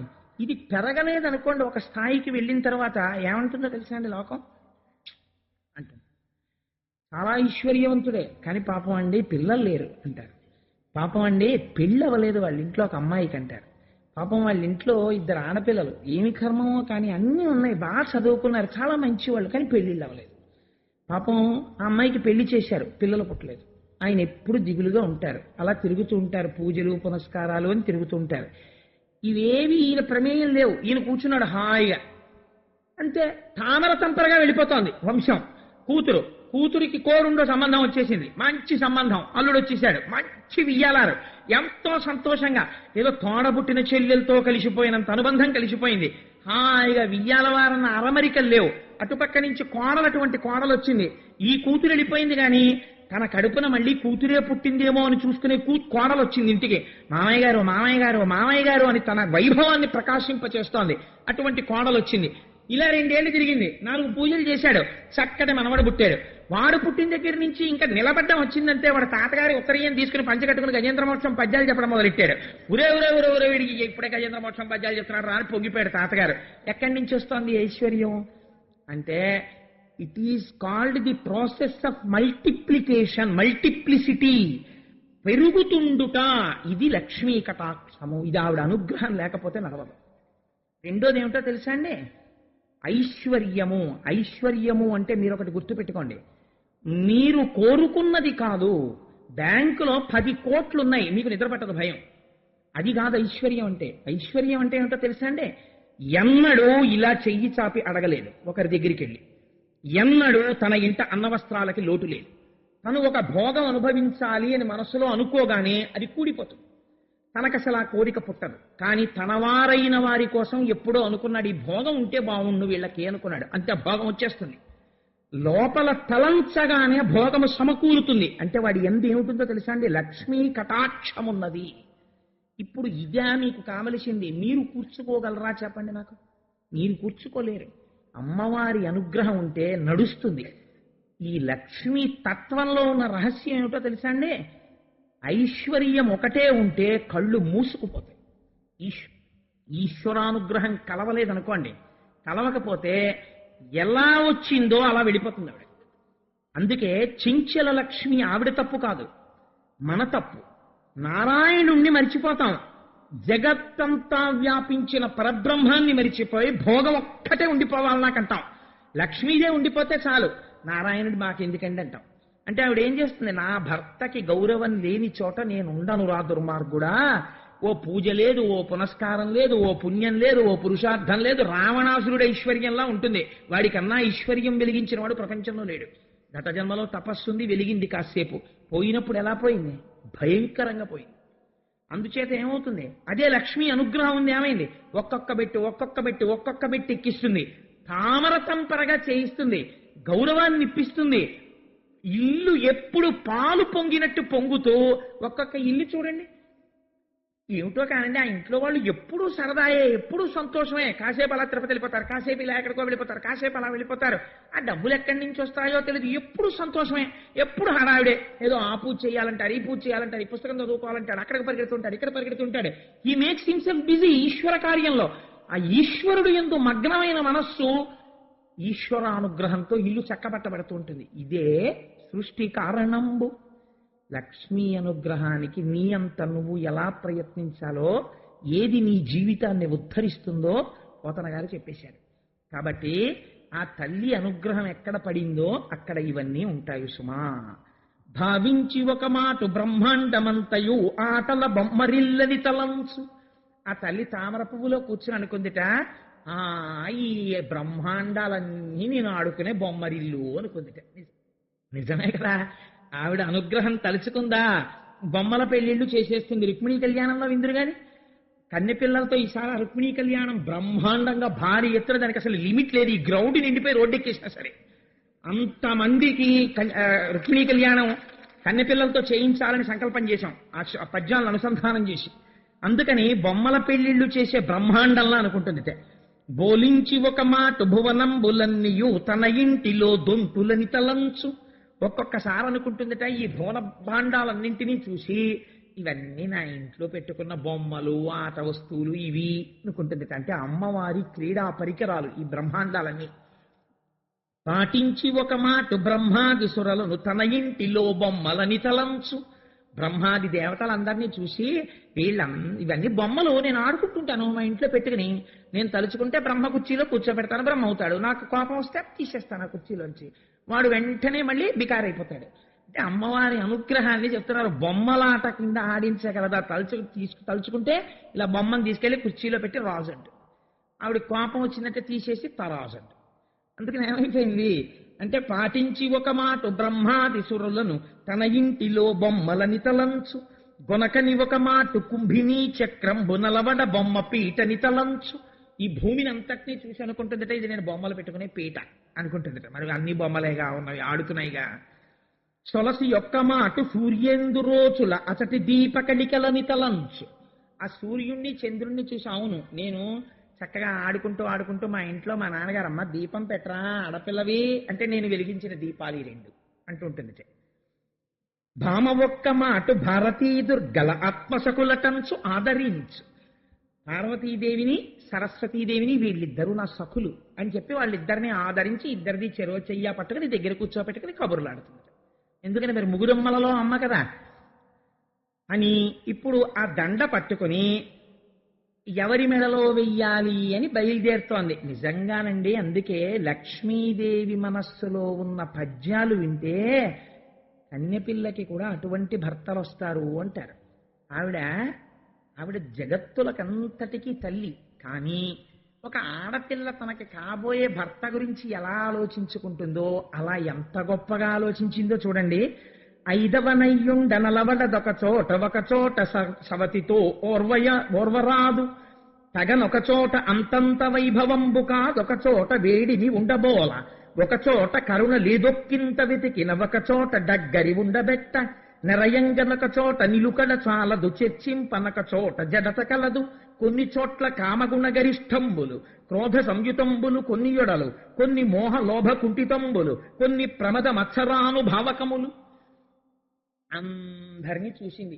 ఈ పాలసముద్రాన్ని మదనం చేస్తున్నప్పుడు దేవతలు రాక్షసులు కూడా నిలబడ్డారు కదా. మొట్టమొదట ఆడపిల్లకు వచ్చే ఆలోచన ఏమొస్తుంది పెళ్లి చేసుకునేటప్పుడు? 10 కాలాల పాటు నేను 5వ తనంతో పసుపు కుంకాలతో ఉండాలనుకుంటుంది కదా. అందుకని ముందు అనుకుందిట, అసలు ముందు నాకు జీవితాంతం హాయిగా నేను పసుపు కుంకాలతో ఉండాలి. నేను పసుపు కుంకాలతో ఉండాలంటే అబ్బెబ్బెబ్బే కొన్ని చోట్లు ఉన్నాయి కానీ ఈ వీటి దగ్గర 5వ తనం ఉండదు, ఒక్కొక్కసారి వాటి తలకాయలు పడిపోతూ ఉంటాయనుకుంది. నేను నోటితో చెప్పడం ఎందుకు, 4 తలలున్న వాళ్ళు కూడా పడిపోతూ ఉంటారు కల్పాంతంలో. అందుకని అక్కడ 5వ తనం అంత బాగా కుదరదు. ఒక చోట సవతితో నోర్వరాదు. ఈయంతో సమానమైన వాడు ఒక ఆయన ఉన్నాడు, కానీ అప్పటికే ఆయన పక్కన ఒక ఆవిడ ఉంది, శంకరుడి పక్కన పార్వతీదేవి. అందుకని ఇప్పుడు నాకు సవతి గొడవ ఎందుకు, 2వ భార్యగా వెళ్ళడం ఎందుకు. తగనొక చోట అంతంత వైభవము కాదొక చోట. చాలా వైభవం ఉన్నట్టు ఉంటుంది, కానీ ఒక్కొక్కసారి వెంటనే తప్పుడు పనులు చేసి దరిద్రుడైపోతుంటాడు ఇంద్రుడు స్వర్గం. ఒక చోట వేడి మినుండబోల. ఒక చోట చాలా గొప్పవాడే ఆయన, మహానుభావుడు, కానీ బాబోయ్ చాలా వేడి, ఎప్పుడు వేడే, అసలు ఎప్పుడు ఏసీ ఉండదు సూర్యుడు. అందుకని ఒక చోట కరుణ లేదొక్కింత వెతికిన ఒక ఆయన మహాధర్మమూర్తి, ఎప్పుడు డ్యూటీ కాన్షియస్, చాలా డ్యూటీ మైండెడ్ గా ఉంటాడు. కానీ ఎంత డ్యూటీ మైండెడ్ అంటే అసలు ఆయన దగ్గర కంపాషన్ అన్న శబ్దం లేదు, దయా అన్న మాట లేదు. అందరినీ ఏడిపించి డ్యూటీ చేస్తుంటాడు యమధర్మరాజు గారు, అందుకునొద్దు. 2వది, ఒక చోట కరుణ లేదొక్కింత వెతికిన ఒక చోట డగ్గరి ఉండబెట్ట. ఇంకొక ఆయన ఉన్నాడు చాలా గొప్పవాడు, నిజంగా యజ్ఞయాగాది క్రతువుల్లో మొదటి పూజలు అందుకుని హవిస్సులు తీసుకెడతాడు. కానీ ఆయన భార్యని దగ్గర కూర్చుందామంటే చాలు బాబోయ్ బొగబొగలు సెగసెగలవు, అగ్నిహోత్రుడు దగ్గర కూర్చోవడానికి తేలిగ్గా ఉండదు. నిరయంగ ఒక చోట నిలకడ చాలదు. ఒక ఆయన ఉన్నాడు చాలా గొప్పవాడే, ప్రాణులకు అన్నిటికీ ఆధారభూతమైన వాడు, కానీ ఇలా కాఫీ కప్ పట్టుకుని లోపలికి వెళ్ళేటప్పటికి ఎక్కడికో వెళ్ళిపోతాడు. వాయుదేవుడు ఒక చోట ఉంటారని చెప్పడం కుదరదు. చర్చింపనొక చోట జడత కలదు. ఇంకొక ఆయన ఉన్నాడు చాలా గొప్పవాడు, కానీ అలా కదలకుండా అలా ఉండిపోతుంటాడు. ఎవరు? పల్లం దగ్గరికి వెళ్ళి నీళ్లు ఉండిపోతుంటాయి, అందుకని ఆ నీటికి కదలిక లేకుండా ఆగిపోతుంటాయి. కొన్ని చోట్ల కామగుణ గరిష్టంబులు క్రోధ సంయుతంబులు కొన్ని యొడల. ఒక్కొక్క చోట కామం ఎక్కువ. ఎవరది? సృష్టి మొత్తం మీద కామం ఎవరికి ఎక్కువ అంటే యక్షులకు ఎక్కువ, కాబట్టి యక్షుల నాయకుడు కుబేరుడు. పక్షులకి ఆకలి ఎక్కువ, యక్షులకి గంధర్వులకు కామం ఎక్కువ, అలాగే ఆ పాములకి భయం ఎక్కువ. ఇలా ప్రపంచంలో ఒక్కొక్క జాతికి ఒక్కొక్కటి. సరే, మనుష్యులకు అన్నీ ఎక్కువ. అందుచేత కొన్ని మోహలోభ కుంఠితంబులు, కొన్ని ప్రమద మత్సరానుభావకములు, కొన్నింటిలో కామ క్రోధ లోభ మద మోహ మాత్సర్యాలు, ఇవన్నీ రాక్షస గణాలు. ఇలా అంటే నేను మరి ఎవరినో అనుకోకండి బాబా, అక్కడ లక్ష్మీదేవిలా చూపించినట్టుగా చెప్పానంతే. అందుకని రాక్షస గణములు అవన్నీ కూడా రాక్షస గణాలు. అందుకని చెప్పేసి వాళ్ళని పెళ్లి చేసుకోవడం ఏంటి అనుకుంది అమ్మవారు. కాబట్టి ఇప్పుడు ఎవరిని వివాహం చేసుకోవాలి అంటే, అమర ముత్తైదువనయ్యుండవచ్చును వరుసకు సవతులు ఎవరు లేరు, వెలయంగ అశాంత విభవమీతని ఇల్లు శృంగార చందన శీతలుండు, కలగ నిన్నడు శుద్ధ కారుణ్యమయమూర్తి విమలుండు గదిసి సేవించవచ్చు, నిరినాడి తిరుగడు నిలకడ కలవాడు సకల కార్యములందు జడత లేదు, సాధురక్షకుండు షడ్వర్గరహితుండు నాథుడయ్యనే నడపనోపు, ఇతడే భర్తయ్యనచు ఇంటి సరోజాక్షు పుష్పదామకమున పూజ చేసే. ఆ కర్ణ నారాయణుడి వంక చూసింది. చూసి ఈయన మెడలో వరమాల వేస్తే సమతిపోరుండదు, ఈయన పడిపోవడం ఉండదు. కాబట్టి పూర్తిగా పసుపు కుంకాలు ఉంటాయి హాయిగాను. సమస్త సంపదలకు ఇతను ఇల్లు. ఇంకా శృంగారం విషయానికి వస్తే నిజంగా ఆయన్ని మించిన వాడు లేడు. ఎందుకని? జలజాతాసన వాసవాదిసుర పూజాభాజనం వైదనస్సుల తాంతాయుజు కన్న తండ్రి శిరమచ్చోవామ పాదంబునంతొలగంతో చలతాంగి అట్లు యగు నాథులు నెరముల్చేయబేరల కంచెందిన కాంతలెందు రుచితం వ్యాపారమున్నెత్తురే, నన్ను భవదీయ దాసుని మనంబున నెయ్యపు కుంకెపూని తాచిన అది నాకు మన్ననయ, చెల్వగు నీ పద పల్లవంబు మత్తను పులకగ్ర కంటక వితానము తాచిన సొప్పునంచునేననియద అలుక మానవ కదాయికనైన అరాళ కుంతల అని తడితే పాలం పట్టుకోగలిగిన వాడు. అందుకని అంతటి శృంగారమూర్తి, చందన శీతలుడు, అంత చల్లటి వాడు, పరమదయాళు. ఎంత తప్పు చేసిన వాడినైనా సరే ప్రభో పాహి పాహి అంటే వెంటనే సిరికింజప్పడు శంఖచక్రయుగముంచేదో ఈ సంధింపడు, పరిగెడతాడు. అటువంటి మహాదయాసింధువు, నిలకడగలిగినటువంటి వాడు, సకల కార్యములందు జడతలేదు. ఈ పని తర్వాత చేద్దాం లేని కూర్చునేవాడు కాడు, పరమ ఉత్సాహంతో ఉంటాడు, చైతన్యవంతంగాను, పరమ సాధువైనటువంటి వాడు. ఇట్లాంటి వాడు నాకు భర్త కావాలి అని ఇంటి సరోజాక్షు తామర పువ్వుల్లాంటి కందులున్నవాడు ఇలా చేతులు కట్టుకుని నిలబడ్డట్టు, ఏమీ తెలియని వాళ్ళలాగా. ఈయన్నే పెళ్ళాడతాననుకుందిట. గబ్బ గబ్బ గబ్బ గబ్బ సింహాసనం దిగి నడిచొచ్చి ఆ వరమాల ఆయన మెడలో వేసింది. వేసి చిత్రం ఏమిటో తెలుసా అండి? ఆవిడెక్కడ ఉండాలో చోటు ఆవిడే నిర్ణయం చేసుకుంది. ఇందీవరధామమున ముకుందుని పూజించి తనకు కూడి వసింపన్ మందిరముగ తద్వక్షమునందసలజ్జా సుదృష్టినాలోకించన్. అసలే ఎరుపు, దాని మీద సిగ్గుతో మరింత ఎర్ర పడిపోయి ఆయన ముఖం చూసి ఆయన మెడలో మాల వేసి పొంగిపోయి సిగ్గుతో నిలబడిపోయి, స్వామి నీ గుండెల్లో ఉంటాను అంది. ఎందుకని అంటే ఆయన స్థితికారుడు, లోకమునంతటినీ నిలబెట్టవలసిన వాడు. An administration should not only exercise power, simultaneously the power should also be coupled with compassion. అధికారికి ఉండవలసినది కేవలము అధికారము కాదు, దయ ఉండాలి. దయలేని అధికారి పరమ భయంకరుడు. దయ ఉండాలి. ఒక్కొక్కచో అయా క్షంతవ్యో మే పరాథ, నాది పొరపాటు జరిగింది అన్నవాడిని మన్నించగలిగి ఉండాలి ఉదార హృదయంతో. అందుచేత ఆ దయ ఉండాలి అయ్యవారిలో, లేకపోతే లోకములకు ఆయన రక్షకుడు కాలేడు. ఇది శక్తి కలవడం అంటే పురుషుడితోటి. అందుకని ఆయన గుండెల్లో చేరింది ఆవిడ. అందుకే మనం చూడండి, ఏమన్నా ఆయనకి దయ లేదండి అంటే ఇలా చూపించి ఆయనకి దయ లేదండి అనరు, ఆయనకి దయ లేదండి అనరు, ఆయనకి దయ లేదండి అని గుండెలు చూపిస్తారు. దయ గుండెల్లో ఉంటుంది. వేదాంత దేశికులు దయాశతకము అని రచించారు.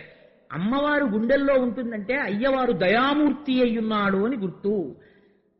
చిత్రం ఏమిటంటే అమ్మవారు ఇలా చూసేటప్పుడు అందరినీ చూసింది, కానీ రాక్షసుల్ని చూడడం మానేసింది. అంతే, వాళ్ళు దరిద్రులు అయిపోయారు. పోయిందంతే వాళ్ళకి అమృతం. కాబట్టి జగముల తండ్రి అయి తనురు శౌరి జగంబుల తల్లి ఇందిరం తగ నురమందు దాల్చే అట తత్కరుణారస దృష్టిచే ప్రజల్ మనడగదొంటి భంగి అతిమంగళ సాధ్వి పతిత్వ సంపదన్ నగడిన లోకముల్కని రనేక శుభంబులు పొందిరత్తరిన్.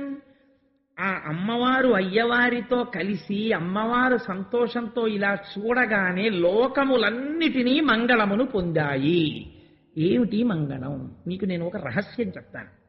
సాధారణంగా మనకి వైదిక ప్రక్రియలో ఒక మూర్తి ఉన్నది లక్ష్మీదేవికి. ఏమిటో తెలుసా అండి? ఆ మూర్తి గుడ్లగూబ మీద కూర్చుని ఉంటుంది ఆవిడ. గుడ్లగూబని సంస్కృతంలో ఉలూకము అని పిలుస్తారు. ఉలూకము అంటే ఏమిటో తెలుసా అండి? పగటిని చూడలేని పక్షి. పగలొస్తే గుడ్లగూబకి చాలా బాధగా ఉంటుంది. కాకి సంతతిని చంపుతుంది గుడ్లగూబ. కాకితో విరుద్ధం దానికి. కాకి సంసారం. పగలు చూడలేదు, చీకట్లో చూస్తుంది గుడ్లగూబ బాగాను. దాని కళ్ళే భయంకరంగా ఉంటాయి. అటువంటి గుడ్లగూబ మీద లక్ష్మీదేవి కూర్చుని చూపిస్తారు. అలా ఎందుకు చూపిస్తారో తెలుసా అండి? లక్ష్మి కలగగానే భగవంతుణ్ణి మరిచిపోయిన వాడెవడో వాడు పగటిని మరిచిపోయిన గుడ్లగూబ వంటి వాడు. ఆ గుడ్లగూబ మీదున్న లక్ష్మి ఎంత ప్రమాదకరమో, ఐశ్వర్యమును మరిగి భోగమును మరిగి నారాయణుణ్ణి మరిచిపోయిన వాడు అంత ప్రమాదములోకి జారిపోతున్నాడు. కాబట్టి లక్ష్మీ పూజ చేస్తూ నారాయణుణ్ణి సంతతము కొలవాలి.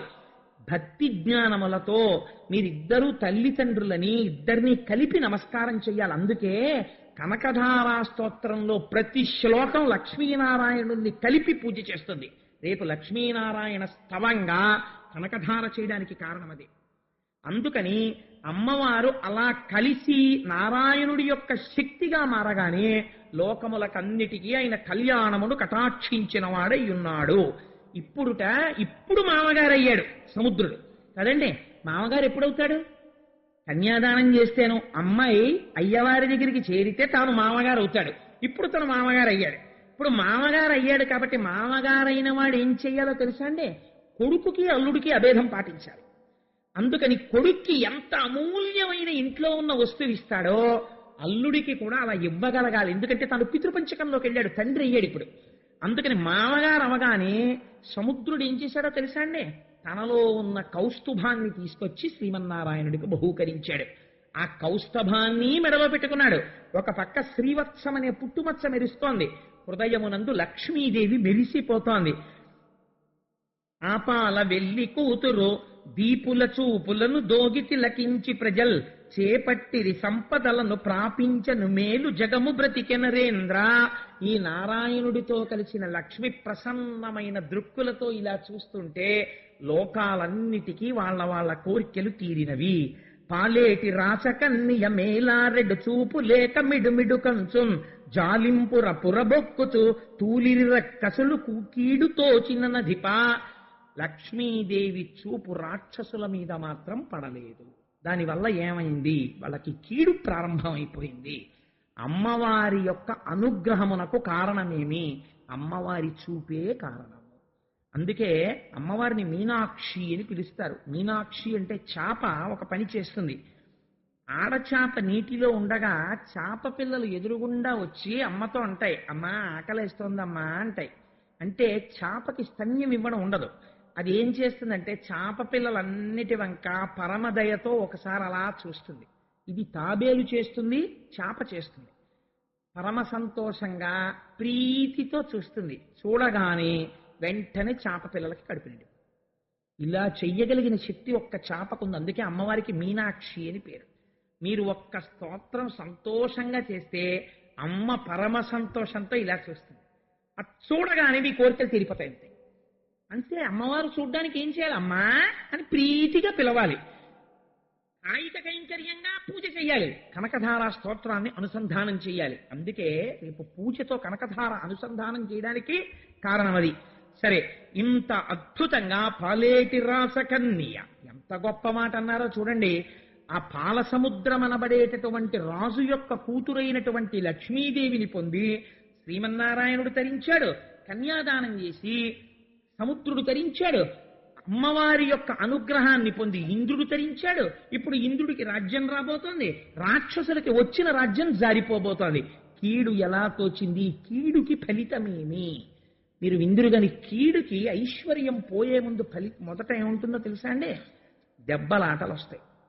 అందుకే ఇంట్లో మాట్లాడుకునేటప్పుడు ఎప్పుడు పరమప్రసన్నంగా మాట్లాడుకోవాలి. అందుకే మంగళసూత్రం కట్టించేటప్పుడు ఇక్కడే కట్టిస్తారు తప్ప మంగళసూత్రాన్ని ఏమండే ఎప్పటి నుంచో ఇక్కడ కడుతున్నారు మంగళసూత్రం ముళ్ళేసి, ఏమిటండి ఎప్పుడు మంగళసూత్రం అలాగేనేంటి, మేము సరదాగా మోడల్ మార్చి నడుము కట్టించుకుంటాం అన్నారు అనుకోండి. కుదరదు, అలా కట్టించకూడదు. మంగళసూత్రం ఎప్పుడు ఇక్కడే కట్టాలి. ఇక్కడ ఎందుకు కడతారు చెప్పండి? అక్కడే ఎందుకు పెట్టారు మంగళసూత్రం? ఇక్కడే ఎందుకు కట్టాలి? మంగళసూత్రాన్ని ఇక్కడ కట్టించుకుంటాం, రక్షాబంధనం కట్టినట్టు ఇక్కడ కట్టించుకుంటాం. మరి ఇంత సెక్యూర్డ్గా ఉంటుందండి, తెలుస్తూ ఉంటుంది. గబుక్కుని అలవాటు లేనితనం గబుక్కుని జారిపోతుందో ఏమిటో అలా భయం లేకుండా ఉంటుంది, చేతులకి పెట్టుకుంటాం అన్నారు అనుకోండి. అలా ఒప్పుకోరు. అలా కుదరదమ్మా, అలవాటు చేసుకో, మంగళసూత్రం పెట్టుకోవాలి. సన్యాసం తీసుకున్నవాడు నేను దండం పెట్టుకోవడం, దండం పట్టుకోవడం అలవాటు లేదండి అంటే కుదరదు. చంద్రశేఖర పరమాచార్య స్వామి వారు గొడ్డేసి కట్టుకుని అలవాటు చేసుకున్నారు.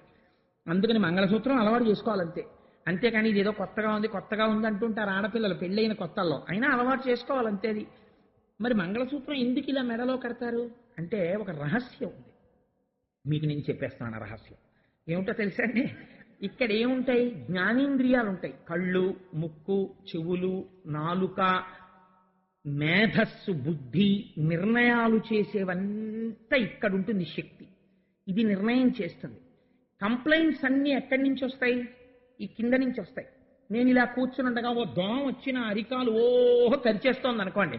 ఈ దోమ కరిచేస్తుంటే ఈ అరికాలు దగ్గర ఉన్న నాడీ మండలం నీ అరికాలుని దోమ కరుచుచున్నది, దయచేసి ఈ దోమను తోలెదవుగాక అని ఒక సందేశాన్ని ఇలా పంపిస్తుంది. మెడుల్లా అబ్లాంగేటా అని ఇందులోంచి వచ్చి బ్రెయిన్కి చేరుతుంది. బ్రెయిన్ ఆ మెసేజ్ రిసీవ్ చేసుకుని మళ్ళీ ఇంటర్న్ ఒక ఆర్డర్ ఇస్తుంది. ఎడమ చేతి వైపు కాలుని గోకుతోంది కాబట్టి ఒక ఎడమ చెయ్యా నువ్వు కదిలి అసభ్యంగా అందరి ముందు కదలకుండా మెల్లగా జాగ్రత్తగా బొటన వేలుతో దోమని ఇలా అని పోగొట్టి కొంచెం సేపు మాత్రమే గోకి వెనక్కి వచ్చేయి అంటుంది. కాబట్టి బొటనవేలు ఇలా వెళ్ళి అది తీర్చేస్తుంది. ఇప్పుడు ప్రధానంగా ఈ క్రిందనున్నటువంటి శరీరానికి సంబంధించినటువంటి సమస్యలన్నీ ఎందులోంచి ఎడతాయి? ఇందులోంచి వెళ్ళి ఇక్కడికి ఎడతాయి. ఇక్కడి నుంచి వచ్చిన ఆదేశాలన్నీ ఎక్కడి నుంచి ఎడతాయి? ఇందులోంచి కిందకి ఎడతాయి. కాబట్టి ఇది ప్రధానం. దీన్ని ఈ కిందనంతటినీ ఇది కలుపుతూ ఉంటుంది. ఇది చెప్పిన మాటని ఇది ఎప్పుడూ కాదందు. ఎడం చెయ్యి గోకు అందనుకోండి, అస్తమానం నాకే పని చెప్తారండి. ఆ దోమలు కూడా ఇటే కుడతాయేంటి? ఆ కుడి చేయికి అందుతుంది, దాని గోకమనండి అంద ఎప్పుడూను ఎడం చేయి గోకుతుంది అంతే. అంతేకాని ఎప్పుడు దెబ్బలాడదు.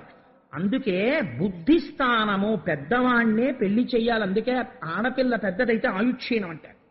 పెద్ద పిల్లని చెయ్యరు, చిన్నపిల్లని చేస్తారు. ఎందుకో తెలుసా అండి? చిన్నపిల్ల అంటే మాట వినే పిల్ల. ఇంకా ఈయనకున్న పరువము, ఈయనకున్న బుద్ధి నైపుణ్యము ఆవిడకుండదు. భార్యకి సమస్య ఉండొచ్చు, కానీ మీ మొహం మీకేం తెలుసు? మొన్న అలాగే చేసి వచ్చారు, తగలబెట్టారు, మా అన్నయ్యని అడగండి అనకూడదు. ఏమండి చూసారా, మీరు పాపం మంచివారు, మీకు అంత బాగా ఇంకాను ఆ మంచితనం మీ మేధస్సుని కప్పేస్తుంది. తొందరగా అవతల వాళ్ళకి సంప్రీతి పొందుతారు. మా తమ్ముడు ఘటికుడు, వాడిని ఒకసారి సంప్రదించండి అని మంచిగా చెప్పాలి. అందుకని ఈయన ఒక నిర్ణయం చేశాడు అనుకోండి, ఇది వినాలి. ఇది వినకపోతే అసలు దీని శరీరం అనరు, ఇక్కడే కొట్టేసుకుంటుంటాయి. ఈ చెయ్యికి ఈ చెయ్యి మీద కోపం వచ్చి, ఈ చెయ్యికి ఈ చెయ్యి మీద కోపం వచ్చి కొట్టేసుకుంటాయి అనుకోండి. చూసిన వాడు పిచ్చాడండి వాడు అంటారు. ఈ రెండు చేతులే ఉన్నాయి, ఈ చెయ్యికి ఈ చెయ్యికి ఎప్పుడన్నా దెబ్బలాట వచ్చి రెండు చేతులు కొట్టేసుకుని పోలీస్ స్టేషన్లో కంప్లైంట్ ఇచ్చిన వాడిని మీరు ఎక్కడన్నా చూసారా? కొట్టుకో. ఎందుకు కొట్టుకో అంటే రెండున్న ఈ కాలునో ఈ కన్నునో అలా ఏం కొట్టేసుకోవు. ఎందుకనంటే మనందరం ఒకటి, అయ్యో ఈ శరీరానికి చెందిన వాళ్ళం అని చూస్తాయి. అలా ఒక కుటుంబంలో తండ్రి స్థానం ఇది, భార్యాస్థానము, బిడ్డల స్థానము ఇది. సమస్య ఉండొచ్చు, కానీ ఆ ఇంట్లో ఎలా ఉండాలంటే శరీరమునందు ఏకత్వం ఉన్నట్టు, దీని ఆలోచనలు ఇది మన్నించినట్టు నీవు కూడా విని నీ ఇంటిని ప్రశాంతముగా ఉంచుకుందువుగాక. ఇన్ని సమస్యలో ఇలా పెడుతున్నాయి, ఎన్ని ఆర్డర్సో కిందకెడుతున్నాయి, ఒక్కటి పైకి వినపడుతోందా? ఇల్లు అలా ఉండాలి. ఇల్లాలు నోరు పైకి వినపడకూడదు, అంత అందంగా ఉండాలి చక్క పెట్టడం. ఇల్లాలి సమర్థతే ఇంటి ఐశ్వర్యానికి కారణమవుతుంది. అటువంటి ఐశ్వర్యం ఎక్కడి నుంచి వస్తోంది? ఇల్లాలిలోంచి వస్తోంది. అందుకని ఇది మంగళసూత్రము. ఇలా వినబడేటట్టు మా ఇల్లు ఉండుగాక. ఇంట్లో అరుపులు కేకలు, లేచిన దగ్గర నుంచి దెబ్బలాట్లు కేకలు, పిల్లలు తండ్రి మీద, తండ్రి పిల్లల మీద, వాడు ఈ ఛానల్ పెడతాడని వీడు ఈ ఛానల్ పెడతాడని రిమోట్ కంట్రోల్ విసిరేసి, ఈయన కాఫీ విసిరేసి, ఆవిడేమో స్టవ్ ఆర్పేసి పని పిల్ల మీద కేకలేసేసి, పని వాళ్ళు యజమాని మీద కేకలేసేసి, నానా అల్లరి. దీనికి తోడు ఇంట్లో జంతువులు, ఇదంతా కూడా పెరిగిపోయాయి అనుకోండి. ఇంకా ఆ ఇల్లు ఇల్లులా ఉండదు. ఎక్కడుంటుందండి? లక్ష్మీదేవి పారిపోతున్నాయి ఇంట్లోంచి, దరిద్రం వచ్చేస్తుంది. కాబట్టి ఎందువల్ల లక్ష్మి ఉంటుందో, ఇల్లు ఎలా ఉండాలో మనకి చూపిస్తోంది లక్ష్మీ కళ్యాణ వైభవం. అందుచేత మహానుభావుడు కౌస్తభాన్ని ఇస్తే దాన్ని ధరించి శ్రీమన్నారాయణుడు లక్ష్మీ సహితుడయ్యాడు. అయితే మీరు ఒక్క మాట నేను మనవి చేస్తాను. ఈ లక్ష్మీ కళ్యాణ ఘట్టం అన్నదాన్ని నేనైతే అనుకుంటున్నాను, అసలు ఇంట్లో ఉన్నటువంటి స్త్రీలు, పురుషులు చదివితే చాలా మంచిదే, వాళ్ళకి ఎప్పుడో అప్పుడు సమయం ఉంటుంది కాబట్టి అసలు ఈ లక్ష్మీ కళ్యాణ ఘట్టం అనేటటువంటి దాన్ని చదువుకుంటూ ఉండాలి, కనీసం ఆ లక్ష్మీ ఆవిర్భావం దగ్గర నుంచి. కానీ ఏమండి, పద్యాలు మేము చదువుకోలేం కదా, ఇవన్నీ ఎలా కోరుకుడు పడతాయి ఇన్ని పద్యాలు అని అనుకున్న వాళ్ళ కోసం నేను ఎప్పుడో ఒక దశాబ్దమో 2 దశాబ్దాల క్రితం ఒక మహాపురుషుడు భాగవతంలో ఎలా ఉందో అలా యథాతథమైనటువంటి లక్ష్మీ కళ్యాణ ద్విపద రచన చేశారు ఒక ఆయన. ఆ ద్విపద ఎంత గొప్పగా రచించారంటే అది చదువుకోవడానికి 5వ క్లాస్ పాస్ అయితే చాలు. మీరు రోజు ఇంట్లో లక్ష్మీ కళ్యాణం చదువుతుంటే ఇల్లు లక్ష్మీ నివాసమై ఉంటుంది. అటువంటి ద్విపద మీకు ఒక్కసారి మనవి చేస్తాను. ఆయన యొక్క రచన వైశిష్ట్యాన్ని మీరు పరిశీలన చెయ్యండి, ఎంత అందంగా రచించారో దాన్ని వినండి ఒక్కసారి. పాలమున్నీటిలో పడవంపులతగా పసివెన్న ముద్దగా ప్రభవంబు నొంది కలుములు వెదజల్లు కలికి చూపులకు మరులంది మధువుకై మచ్చికలట్లు ముక్కోటి వేల్పులు ముసురుకొనంగా తలపులో చర్చించి తగ నిరసించి అఖిలలో కాధారు నిగమ సంచారు నతజనమందారు నందకుమారు వలచి వరించిన వరలక్ష్మి గాథ సకల పాపహరంబు సంపత్కరంబు. ఇది వివరించక్కర్లేదు కదండి, మీకు అర్థమైపోతోంది. పాలసముద్రంలోంచి పుట్టినటువంటి లక్ష్మీదేవిని చూడగానే మరులు పొంది మధువుకై మచ్చికలట్లు తేనె కోసం ఈగలు వారినట్టు లక్ష్మీదేవి వంక చూస్తుంటే తాను మాత్రం శ్రీమన్నారాయణుని మెడలో వరమాల వేసిన లక్ష్మీదేవి యొక్క కళ్యాణ ఘట్టాన్ని ఎవరు చదువుతున్నారో వారికి సకల పాపహరంబు సంపత్కరంబు, వారికి పాపములు పోయి సంపత్తి కలుగుతోంది. ఘనమందరాద్రిని కవ్వంబుగాను వాసుకిత్రాడుగా వరలంగ చేసి అమృతంబు కాంక్షించి అసురులు సురలు చిలుకంగ క్షీరసాగరము పరమపావనమైన బారసినాడు మెలుగారు తొలకరి మెరుపుల తిప్ప ఒయ్యారముల లప్ప ఒప్పుల కుప్ప చిన్నారి పొన్నారి శ్రీ మహాదేవి అష్టదళాబ్జమందావిర్భవించే. మీకు అర్థమవుతోంది అనుకుంటున్నాను. పాల సముద్రంలో మందరగిరికి వాసుకిని పెట్టి తిప్పుతుంటే అందులోంచి అష్టదళ పద్మంలోంచి లక్ష్మీదేవి ఆవిర్భవించింది. నింగిని తాకెడు నిద్దంపుటలలు తూగుటుయ్యాలలై తుంపెసలారా బాలతా నటుతూక పద్మమ్ము ఛాయ కన్నెతా నిటుతూగ కలువ పూచాయ అటు తూగి ఇటు తూగి అపరంజి ముద్ద వీక్షించుచుండగా వెదురు మోసట్లు పెరిగి పెండిలి ఈడు పిల్లయ్యనంతా. ఆ తల్లి పుట్టగానే పాల సముద్రంలో కెరటాలు ఇలా ఇలా వెడుతుంటే ఉయ్యాలలో ఊగుతున్నట్టుగా ఊగుతోందిట. అటు ఊగినప్పుడు కలువ పూఛాయ, ఇటు ఊగినప్పుడు తామర పూఛాయ, అటువంటి ఛాయతో మెరిసిపోతోందిట అమ్మవారు. కల్పద్రుమంబున కలికలంబోలి తనువున పులకలు దట్టమైదిగుడా బారజాచి ప్రమోద భాష్పముల్ రాల. కల్పవృక్షం ఎంత సంతోషపడిపోతుందో అలా తన కడుపున పుట్టినటువంటి కూతుర్ని చూసుకుని పాలసముద్రుడు పొంగిపోయాట. ఆడపిల్లని చూసుకుని, ఆడపిల్ల పుడితే 7 తరాలు తరింపచేయగలిగినటువంటి పిల్ల పుట్టిందని తండ్రి అలా పొంగిపోతాట. అందుకని ఆయన అన్నట్ట, రావమ్మ భాగ్యాల రాసి రావమ్మ రావమ్మ ఇందిరా రమణి రావమ్మ లోకశోకము బాపులో లాక్షివీవు నాకు కూతురు వౌట నా పుణ్యమమ్మ అంచు మురిసిపోయి అంబుధిస్వామి ఉప్పొంగి ఉప్పొంగి ఉప్పరంబంటే. అంబుధిస్వామి అంటే సముద్రం. అమ్మా, లోకుల కష్టాలు తీర్చే లక్ష్మివి నా కడుపున పుట్టావమ్మా అంటే వేరొకరి ఇంటికి లక్ష్మిగా నేను కన్యాదానం చేయగలను, ఆడపిల్లవి పుట్టావని పొంగిపోయి అంబుధిస్వామి ఆకాశం అంటే సముద్రం ఆకాశాన్ని అంటుకుంది. అంత సంతోషపడిపోయట. సఖియను మంగళ స్నానమాడింప వాసవుండర్పించ వజ్రపీఠము. భాగవతంలోంచి యథాతథంగా చెప్పేస్తున్నారు చూడండి.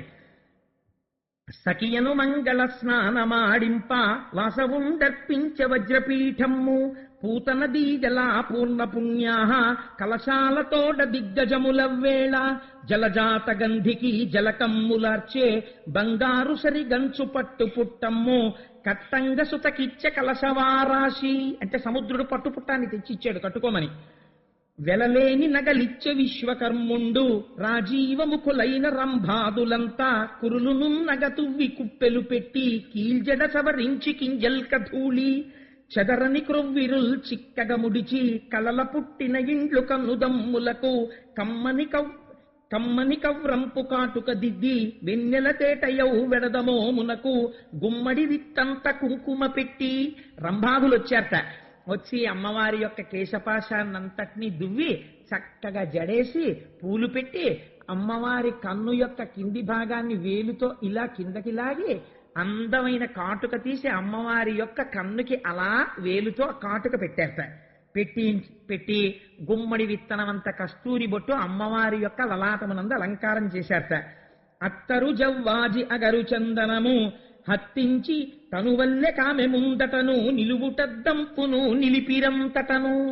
అమ్మవారికి ఒంటికి కస్తూరి జవ్వాజి ఇలాంటివన్నీ రాసి నిలువుటద్దం తీసుకొచ్చి ఆవిడ ముందు పెట్టారట. చూసుకోమ్మా ఎంత అందంగా ఉన్నావో అని. నిజంగా మహానుభావుడు పోతన గారు ఎలా దర్శించారో ఈ రచన చేసినటువంటి ముదివర్తి కొండమాచారుల వారు అలా దర్శనం చేశారండి. ఆడపిల్ల సాధారణంగా అంత అలంకారం చేసేసి చూసుకో అమ్మా అని అద్దం పెడితే వెంటనే ఒక పని చేస్తారు, ఓసారి ఇలా అనుకుంటారు. అలా ఆయన ఎంత దర్శనం చేశారో చూడండి.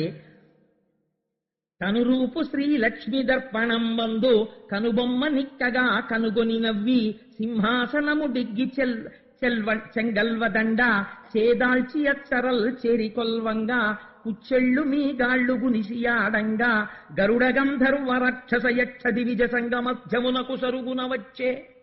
ఆ చేతిలో చెంగల్వ పూలదండ పట్టుకుని ఆ యక్ష రాక్షస కిన్నెర కింపురుష గణాల మధ్యలోకి లక్ష్మీదేవి వచ్చిందిట. చెప్పచోద్యంబైన శృంగారవల్లి మొలక నవ్వుల ముద్దు మోమును చూచి సోగ కన్నుల వాలు చూపులు చూచి ముదురు సంపంగి మొగ్గ ముక్కును చూచి అమృతంబు దొలకెడు అధరంబు చూచి సిగ్గులు సుడివడు చెక్కిళ్ళు చూచి ముత్యాల మెచ్చని ముని పండ్ల చూచి పాలెండ్లపై జారు పయ్యద చూచి జవజవమను కౌసు సౌరును చూచి గుండ్రని పిరుదుల కుదిరిక చూచి కమనీయ కల హంసగమనంబు చూచి మొగమన కందమౌ మొటిమను చూచి మధుసూదనుడు తక్క మగవారలెల్లా వలపు నిక్కాక కూవశవత్తులైరి. అమ్మవారికి చక్కటి బొట్టు పెట్టి ఇలా సోగ కన్నులతో చూస్తూ ఆ చెంగల్వ పూలదండ పట్టుకుని అమృతం లాంటి ఆ అధరంతో ముత్యాల్లాంటి పళ్లతో పెద్ద కేశపాశంతో మంచి పట్టుపుట్టంతో అమ్మవారు నడిచేస్తుంటే చిత్రం ఏమిటంటే దృష్టి తగలకుండా ఈశ్వరుడు ఓ చిన్న ముఠి ఒకటి పెట్టాడు ఈ అధరం కింద. అందుకని చెప్పి అటువంటి ఓ నల్లటి ముఠి ఒకటి ఆ ముఠిమతోటి వస్తుంటే మగవారులందరూ వలపు పొందారట, ఒక్క మధుసూదనుడు తప్ప. అలాంటి సమయంలో కన్నులకెగ దన్ను కైపున తన్ను తిలకించుచున్నట్టి దిక్పాలకాది సురవర్గమును గాంచి సుతతి భావించే. వీళ్ళందరినీ చూసి అనుకుంటుంది, ఇందాక అంది కదా ఒకటి దగ్గరికి వెళితే ఇప్పటికే భార్య ఉంది, ఒక ఆయన దగ్గరికి వెళ్ళలేము, ఒక ఆయనేమో ఎప్పుడు ధర్మం ధర్మం అంటుంటాడు. అది చెప్పడానికి ఒకడంట రానివాడొకడు జారుండు, ఒకడు రక్త పిపాసి ఒక్కడు జడధి, ఒక్కడు తిరిపెగాడొకడు చెంచలుడు, కాయకంటి ఒకండు కటికవాడొకడు, ఒక్కటి తరకైన ఒక్కటి తాలు. ఒక గుణం ఉంటే ఒక గుణం లేదు. ఈ మొగమ్ములకటే ఇంతింత నునుపు శ్రీవత్సవక్షుండు శ్రితరక్షకుండు పుండరీకాక్షుండు భువనమోహనుడు శంఖచక్రధరుండు శార్ంగహస్తుండు తప్తచామీకరా ధగధగద్ధగిత పీతాంబరధరుండు ప్రియదర్శనుండు మణిపుంజరంచిత మంజుల మకుట మకరకుండలహార మంజీరకటక కాంచికాకేయూరకమ్రభూషణుడు అనుపమ జ్ఞాన బలైశ్వర్య వీర్య మాధుర్య గాంభీర్యమార్థవోదార్య శౌర్య ధైర్య స్థైర్య చాతుర్య ముఖ్య కళ్యాణ గుణగణౌఘ మహార్ణవుండు తనకు నీడగువాడు తనమించువాడు విశ్వమంతయును తానైనవాడు శేషాద్రి నిలయుండు శ్రీనివాసుండు పతి అయిన సుఖములు పడయంగవచ్చు తులలేని భోగాల తులతూగవచ్చు ఏడేడు లోకాల ఏలంగవచ్చు అంచు సౌరికి వైచె అలమేలు మంగ చెంగల్వ విరిదండ చిత్తమొప్పంగా సకల జగంబులు జయబెట్టుచుండ శచియు గౌరియువాణి సర్వేశ్వరునకు తల ఎంటి పన్నీట తానమాడించి. మరి నారాయణుడికి కూడా మంగళ స్నానం చేయించాలి కదా, అందుకని శచీదేవి సరస్వతీదేవి పార్వతీదేవి కలిసి ఆయనకి మంగళ స్నానం చేయించారట. తడియొత్తి వేణుపత్రములంత చేసి నామంబులను దిద్దిన వభూషణముల గైసే యది విజవర్గంబులు కొలువా కదలనై రావణ గజముపై స్వామి. ఆయనకి తలస్నానం చేయించి తువ్వాలు పెట్టి చక్కగా తల జుత్తంతా ఒత్తేసి మళ్ళీ చక్కగా దువ్వేసి కిరీటం పెట్టేసి ఊర్ధ్వపుండ్రాలు పెట్టేసి స్వామివారిని ఐరావణ ఆ రావణ వాహనం మీద తీసుకుని వెళ్ళారట సభలోకి. తీసుకెళితే కేశవాయంచును కీరముల్ పలుక, నారాయణాయంచు నమళులు పలుక, మాధవాయంచును మధుపముల్ పలుక, గోవిందయనచును కోయిలల్ పలుక, తైతక్క ధిమితక్క తద్ధిమితకిట జండుతక జండుత జండుత ఎటంచు అచ్చరి విరి బోనులాడి పాడంగా ముత్తైదువలు శేషముత్యాలు చల్ల చల్లగా వెంచేయు జలదవర్ణునకు అగ్రంబునన్ వేద ఆమ్నాయ ఘోష వెనుక మంత్రధ్వని వినువీధి ముట్టే. ఆ నారాయణుడు నడిచొస్తుంటే నారాయణ కేశవ గోవింద అంటుంటే ముందు మహర్షులు వేదం జరుగుతుంటే వెనక ఉపనిషత్ మంత్రాలు వల్లిస్తుంటే సభామంటపంలోకి వచ్చేట. అది వచ్చే ఇది వచ్చే అల్లుడటంచు మామగారెదురేటి మధుపర్కమిచ్చే, పందిటిలోనికి పట్టితో తెచ్చే పుణ్యతీర్థంబులు ప్రోక్షించి ఋషులు మంగళాశాసన మంగళం మిడగా, కమల చేతికి చెక్కి కట్టె కంకణము దివ్య శంఖంబులు తిరుచిన్నములును, వేణుమద్దల రుద్రవీణలు మొరయ తల వంచి కూర్చున్న తన్వి కంఠమున మధువైరి గీలించ మాంగల్యమపుడు. చక్కగా తల వంచ కూర్చున్న లక్ష్మీదేవి మెడలో లేచి నిలబడి వంగి జాగ్రత్తగా మహర్షులు చెప్తున్న మంత్రములకు అనుగుణంగా వీడియో పిచ్చ లేకుండా కట్టేట మంగళసూత్రాన్ని నారాయణుడు ఆ రోజున.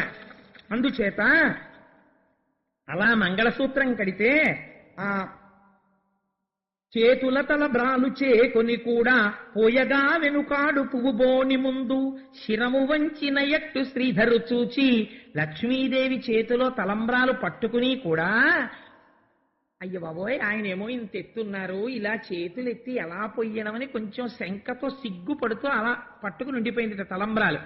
ఉండిపోతే ఇంతటి శ్రీమన్నారాయణుడు ఎవ్వరి దగ్గర తల వంచనివాడు, అందరికీ అన్నిటినీ కూర్చేవాడు, ఇంత లక్ష్మీదేవిని ఎదురకుండా చూసేటప్పటికి పొంగిపోయి మావిడితో తలంబ్రాలు పోయించుకోవాలని ఇలా తలంచేసేట. వంచేస్తే పకపక నవ్విరి పల్లవాధరులు 14 భువనమిల్ పాలించునట్టి చల్లని విభునకు జయమంగళంబు. మా తల్లితో మా అక్షతలు పోయించుకోవడానికి తలంబ్రాలు పోయించుకోవడానికి తల వంచిన నా స్వామి ఔదార్యానికి జయమంగళం అని ఆ రోజున అక్కడ ఉన్న వాళ్ళందరూ మంగళం చెప్పారట. చల్లని విభునకు జయమంగళంబు పదము మోపిన చోట పసిడి పండించు చూడి కుత్తుకకు శుభమంగళంబు. అంచుహారతులెత్తనంగనామణులు, రేపు మీరందరూ హారతులు ఎత్తుదురు గాని హారతులెత్తనంగనామణులు సాగె భూవము బంతి సంతోషముగను, కలిత కంకణ జనాత్కారములెసగా కటక ఘలంఘలాత్కారముల్ పొసగా, పిరుదులపై వేణి పింపిళ్ళు కూయ మొగమున తిలకంబు ముక్కున జార, చిరు చెమ్మటల దోకి చెదరు గంధమ్ము ఘమఘమ వాసనల్ కృమరింపంగా, చురుకు చూపుల కోపు చూపర గుండె పలువ చిచ్చుర గొల్పు వగలాడి ఒకటే కోడిగమ్మాడెను గోపాలునిట్లు. భోజనాలు పెడుతున్నారట. ఎంత గమ్మత్తుగా వర్ణించారో చూడండి. ఆ భోజనాలు పెట్టేటప్పుడు మగవాళ్లు కాదు వడ్డనలు చెయ్యవలసింది, అమ్మతనం. ఆడవాళ్లు ఎలాంటి వాళ్ళు వడ్డించారట. చక్కగా పట్టు చీరలు కట్టుకుని ఆ చీరలు ఇలా తీసి ఇలా దోపుకుని కొంచెం ఇలా చీర తీసి కుచ్చిళ్ళు పైకెట్టుకుని ఆ చేతుల నిండా గాజులేసుకుని మంచి బొట్టు పెట్టుకుని పువ్వులు పెట్టుకుని ఘుమఘుమలాడిపోయే సుగంధాలు ఒంటికి పూసుకుని పెళ్లి కదా వచ్చి కొంచెం పప్పు వేసుకోండి కొంచెం కూర వేసుకోండి అంటుంటే అంత పప్పక్కర్లేదమ్మా అంటే ఇలా కొరకరా చూస్తుంటే ఏమిటో అడగడం అని అంత అక్కర్లేదన్నానమ్మా అంటే ఓ చిరునవ్వు నవ్వేస్తుంటే ఆ సువాసనలకి వాళ్ళని చూసి వీళ్ళు పొంగిపోయి 2 ముద్దలు తినేవాడు 6 ముద్దలు తింటుంటే అలా వడ్డించేస్తుంటే ఇంత కష్టం తెలియని ఆడవాళ్లు కొంచెం చెమటలు పట్టేసి ఆ బొట్టు కరిగి కొద్దిగా ఇలా పడిపోతుంటే ఆ పమిట కొంగు ఇలా దోపుకున్న తీసొక్కసారి ఇలా ఇలా ఇలా హత్తుకుని చక్కగా పెళ్లిపీటల మీద ఇంకా కూర్చున్నటువంటి ఆ లక్ష్మీనారాయణుల్ని చూసి కోడిగమ్మాడెను కొమరిత యొక్కతే ఒక ఆడపిల్ల చాలా గడుసుది గోపాలుణ్ణి చూసి ఇలా అందిట ఆయన్ని. ఆ పెళ్లి కొడుకుని చూసి హాయిగా కూర్చున్నాడు చూడు ఎలా ఉన్నాడో అనుకుందో ఏమో ఆవిడ. పెళ్లి కొడుకుని ఆడపెళ్లి వారు ఆట పెట్టిస్తూ ఉంటారు కదా, అందుకని ఆవిడ ఆట పట్టించిందిట. ఏమందంటే మన పెండ్లి కొడుకెంతో మహనీయుడమ్మా, మహిళలన్ వలపించు మంత్రగాడమ్మా, మచ్చుమందులు చల్లి మది దోచకున్నా కనివారినెవ్వరూ కామింతురమ్మా. అయ్యో, మన పెళ్లి కొడుకు ఎంత గొప్పవాడో తెలుసా? మత్తు మందు జల్లి ఆడవాళ్ళందరినీ వశం చేసుకుంటూ ఉంటాడు. మరి రాసలీల చేశాడు కదా, అందుకని వశం చేసుకుంటాడు. అలా చేసుకోకపోతే ఈయన అందానికే ఆడది పెళ్లి చేసుకుంటుంది, ఎంత నల్లగా ఉన్నాడో చూడండి అని. కరి అంటే కర్రిగా ఉన్నారంటారు చూసారా, కరివా నేనెవ్వరు కామింతురమ్మా. ఈ నల్లనాయన్ని పెళ్లి చేసుకునేవాడు ఎవరందిటే. సుకియలు పోలీలు సొగుయవు గాని పురపుర మట్టిని బొక్కెడునంట. చెగోడీలు జంతికలు పెట్టికెళ్ళి అక్కడ పెట్టి తినరా అంటే, అల్లుడా అంటే, నాకు ఇలాంటివి పడవ మామగారు అని పెరట్లోకి వెళ్ళి మట్టి తింటాడు. అలవాటు కదా, కృష్ణ భగవానుడుగా ఉన్నప్పుడు నోట్లో మట్టి పోసుకోవడం. అందుకని మన పెళ్లి కొడుకు ఎంత గొప్పవాడో తెలుసా? చెగోడీలు జంతికలు తిండమ్మా, మట్టి తింటాడు. అందుకని పట్టెమంచము వేసి పమరింప పాముపై తాపోయి పవలించునంట. మామగారు అల్లుడు వచ్చాడు కదా అని మంచి పట్టెమంచం వేసి పరుపేసి, అల్లుడు గారు పడుకోండి అంటే, అబ్బాయి మంచం మీద నాకు అలవాటు లేదండి అని పామెక్కి పడుకుంటూ ఉంటాడు. శేషుడి మీద పడుకుంటాడు కదా మరి. అందుకని అంబారి ఏనుగు అవతల కంపి బుల్లిగడ్డ మీద వయాలి కదలెడునంట. మంచి ఏనుగుని తీసుకొచ్చి అంబారీ ఏనుగు అక్కడ పెట్టి, అయ్యా పెళ్లి కొడుకు గారు అల్లుడు గారు ఏనుగు ఎక్కి మా అమ్మాయితో కలిసి అలా పురవీధుల్లో తిరిగి రండంటే, అబ్బెబ్బే నాకు ఏనుగు ఎందుకండి అని ఓ బొల్లిగద్దనెక్కి తిరుగుతుంటాడు. అంటే గరుత్మంతుడి మీద ఎక్కి తిరుగుతుంటాడని. వింత వేషములెన్నో వేసెడునంట, రాసిక్కెమిటిలుంచి రంగటులుంచి ఆకార సౌందర్యమరయుదుమన్న, కనులు చేతులు మోము కాళ్ళు మొత్తము తామర కలికి స్థానము సుమ్ము. అయ్యా ఫోన్లేండి, గుణాలు ఇంత గొప్పవైతేనే పిల్లాడు అందంగా ఉంటాడనుకుంటారేమో. అసలు తామర పువ్వులు పుట్టడానికి స్థానమైనది ఎంత బాగుంటుందో మా పెళ్లి కొడుకు అంత రంగులో ఉంటాడు. అంటే బురద నల్లగా ఉంటుంది కదండి, తామర పువ్వు పుట్టే బురద నల్లగా ఉంటుంది, అందుకని అంత నల్లగా ఉంటాడు పెళ్లి కొడుకని. అందుకని ఆకార సౌందర్యమరయుధమన్న, కనులు చేతులు మోము కాళ్ళు మొత్తము తామర కలిమికి స్థానము సుమ్ము. ఈ అంటూ మన బాలకెప్పుడంటకుండా తామర సిరి కల ధన్యాత్మునకును. అంటూ ముట్టుకోకండి అంటుంటారు కదా, అలా మన పిల్ల చూస్తే అంత ఎర్రగా ఉంటుంది, అంత మంచి పట్టు పుట్టం కట్టుకుని అన్ని హారాలు వేసుకుంటుంది. మన పెళ్లి కొడుకు చూడు లోపల బయట కూడా ఎంత గొప్పవాడు. అందుకని ఈ అంటూ మన పిల్లకి అంటుకుంటుందో ఏమిటో. ఈ అంటూ మన పిల్లకి అంటుకోకుండా ఉండాలంటే మరి పిల్లని చేసేసుకున్నాడు, తామర సిరి గలవాడు ఇప్పుడు. అందుకని ఈయనకి కొంచెం శుద్ధి చేద్దాం. ఏం చేస్తారో తెలుసా? మీ అందరూ వడ్డనా పిల్ల రండండి అని నలిచి నల్లేరుతో నలుగిడవడెను. నల్లేరు తీసుకురండి, పెళ్లి కొడుకోసారి మనందరం నలుగు పెడదాం. కందనీటను ఒడల్ కడుగంగవలెను. కందనీరు తీసుకొస్తే కడిగేద్దాం ఆయన్ని. గంధకలే పమ్ము కడుబు ఊయవలెను. గంధకం బాగా పేస్టులా చేసి ఈయనకి పూద్దాం. పూస్తే ఈ నలుపు విరిగిపోతుంది. వాడవాడల తిప్పి వదలంగవలెను. వాడవాడల తిప్పి వదిలేద్దాం. అంటే పెళ్లిళ్లలో సరదాగా ఉంటాయి కానీ ఒక చిన్న సరదా హాస్యం ఆడింది. ఆడితే ఈయన తరపున మాట్లాడే వాళ్ళు ఉండద్దండి, అందరూ అమ్మవారి తరపున ఉన్నారు అక్కడ. ఉండవలసిన ఆవిడే ఉంది ఆయనకి మాట్లాడడానికి. ఎవరు? నారాయణి. ఆయన ఎలా ఉంటాడో ఆవిడ అలా ఉంటుంది. ఆవిడ పరమశివుని భార్య, ఇప్పుడు చెల్లెలు. పెళ్లి కొడుకు పీటల మీద కూర్చున్న దగ్గర నుంచి ఆడపిల్లలు ఇలా వెనకాతలే ఉంటారు. వాళ్ళు అలా పుట్టినందుకు ఎంత పొంగిపోతారో. మా తమ్ముడు అని. ఉత్తప్పుడేమో నాకు తెలియదు కానీ వాళ్ళ ప్రేమ అటువంటిది, నేను కాదన్న. కానీ ఇలా కొంచెం చుక్క చెరిగిపోతే ఇలా చుక్క సర్దేస్తారు, ఇలా జుట్టు సర్దేస్తారు. ఆ జీలకర్ర బెల్లం ఇలా అంటుకుపోతే ఇలా ఇలా మళ్ళీ సర్దేస్తుంటారు. ఎంత సంతోషమో మా అన్నదమ్ముడని వాళ్ళకి. ఆయన అలా అంటే ఊరుకుంటుందా అక్క చెల్లెలు? ఆ మాట లాలించి హరుపట్టు మహిషి మాధవు చెలియ ఆమడతికిట్లాడే. హరుపట్ట మహిషి అంటే పరమశివుడి భార్య పార్వతీదేవి. ఆవిడొచ్చిందిట. ఏమన్నావమ్మా? మా తమ్ముడు అంత నల్లగా ఉన్నాడా, అన్ని గుణాలు లేనివాడా, అతి విస్తరం వేల అందాల చిలుక నీవు నేర్చిన తెలుగు నేర్తురేయురులు. అంతంత మాటలు ఎందుకు కానీ నీకున్నన్ని తెలివితేటలు ఎవరికుంటాయి? ఎంత గొప్పగా చెప్పావు. కానీ నేను ఒకటి అడుగుతాను, నువ్వు చెప్పు. వెన్నుని నలు పంచు వెక్కిరించితివి, నెలతొక ఎరు పంచు నిక్కు చూపితివి. పెళ్లి కొడుకు నల్లగా ఉన్నాడు, పెళ్లి కూతురు ఎర్రగా ఉందని పెద్ద గొప్పలుగా పోతున్నావు కదా ఎరుపు చూసుకుని. నేను అడుగుతాను, ఒక మాట చెప్పు. కలువ పువ్వు నలుపు, కస్తూరి నలుపు, కందిరీగా ఎరుపు, కాకినోరెరుపు. కందిరీగా ఎర్రగా ఉంటుంది, ఎంత బాగుందో అని ముట్టుకుంటే కుడుతుంది. కాకినోరు ఎర్రగా ఉంది కదా అని చూస్తే అన్నిటినీ తింటుంది, దానికి ఏది వదిలిపెట్టవలసింది లేదు. కాకినోరు ఎరుపే, కందిరీగా ఎరుపే, నల్లటి కలువ నలుపే, కస్తూరి నలుపే. కానీ ఆ రెండింటికి ఉన్న అందం ఈ రెండింటికి ఉందా? ఎర్రగా ఉంది, మీ పిల్లని పొంగిపోతున్నావు, నారాయణ తత్వం చల్లతనం అంతా నలుపులో ఉందమ్మా, నీకేం తెలుసు నలుపుకున్న నాణ్యం అని. కందిరీగా ఎరుపు కాకినోరెరుపు, ఈ రెండు రంగులే, ఈ రెండు రంగులందే రంగు మెరుగో. ఈ రెండు రంగుల్లో అసలు ఏ రంగు గొప్పది? నలుపా ఎరుపా? మా పిల్లెరుపు అని గొప్ప అయిపోతాయంటే, మా పెళ్లి కొడుకు నల్లగా ఉన్న వాడే అసలు నిజమైన నాణ్యమైన వాడు అంది అమ్మవారు. అంటే సొడ్డు వేయుట కాదు సూటిగా చెప్పు. సొడ్డు వేసేయడం అని చిన్నత, ఎంత గొప్ప మాట అండి అది, తెలుగు నుడికారం. పిల్లల్ని ఎవరు గబగబా తింటారో అంటే ముందు సొట్టేసేయాలి, అంటే గబూవ తినేసి నోటి నిండా కుక్కేస్తానే, అమ్మా నేను సొట్టేసేసానండి, సొట్టేసానంటే గెలిచేశానని బుట్టి కంచం మీద చెయ్యడతాడు. అలా సొడ్డు వేయుట కాదు నిజమునే పల్కు, ఏదో చెప్పేశానని చెప్పడం కాదు, ఇక్కడి నుంచి నిజం చెప్పు. అలా నల్లగా ఉండడంలో చల్లతనం ఉందా? ఇలా ఎర్రగా ఉండడంలో మిడిసిపాటు ఉందా? ఏది గొప్ప? ఎరుపు కాదు నలుపే గొప్ప. మా అబ్బాయే గొప్ప, మా తమ్ముడే గొప్ప. ఎంత గొప్పగా వాదించిందో చూడండి నారాయణి.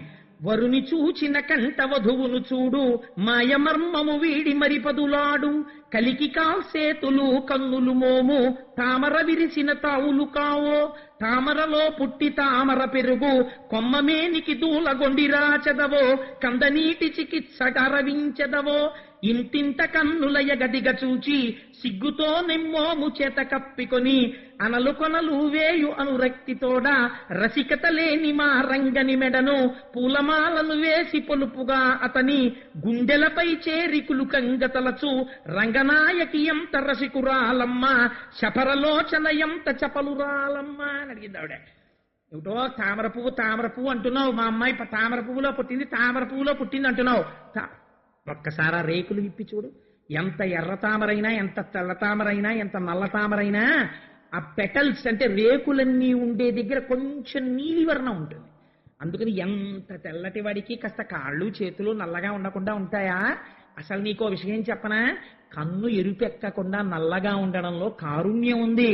కారుణ్యం అంతా మా స్వామి దగ్గరుంది కాబట్టే మీ అమ్మాయి అంతమందిని ఇలా చూసి లోపల బోల్డ్ అని ఆలోచించి వరమాల తీసుకొచ్చి ఆయన మెళ్ళో వేసి గుండెల్లో స్థానం కోరి ఆయన గుండెల మీద పడుకుని సంతోషపడిపోయింది. రంగనాయకి ఎంత రసికురాలమ్మ, ఆ లక్ష్మీదేవి రసికత నీకేం తెలిసే పిల్ల, అంత గొప్పది మా మరదలు అంది. చూడండి ఎంత అందంగా కలుపుకుందో చూడండి మరదల్ని కూడాను.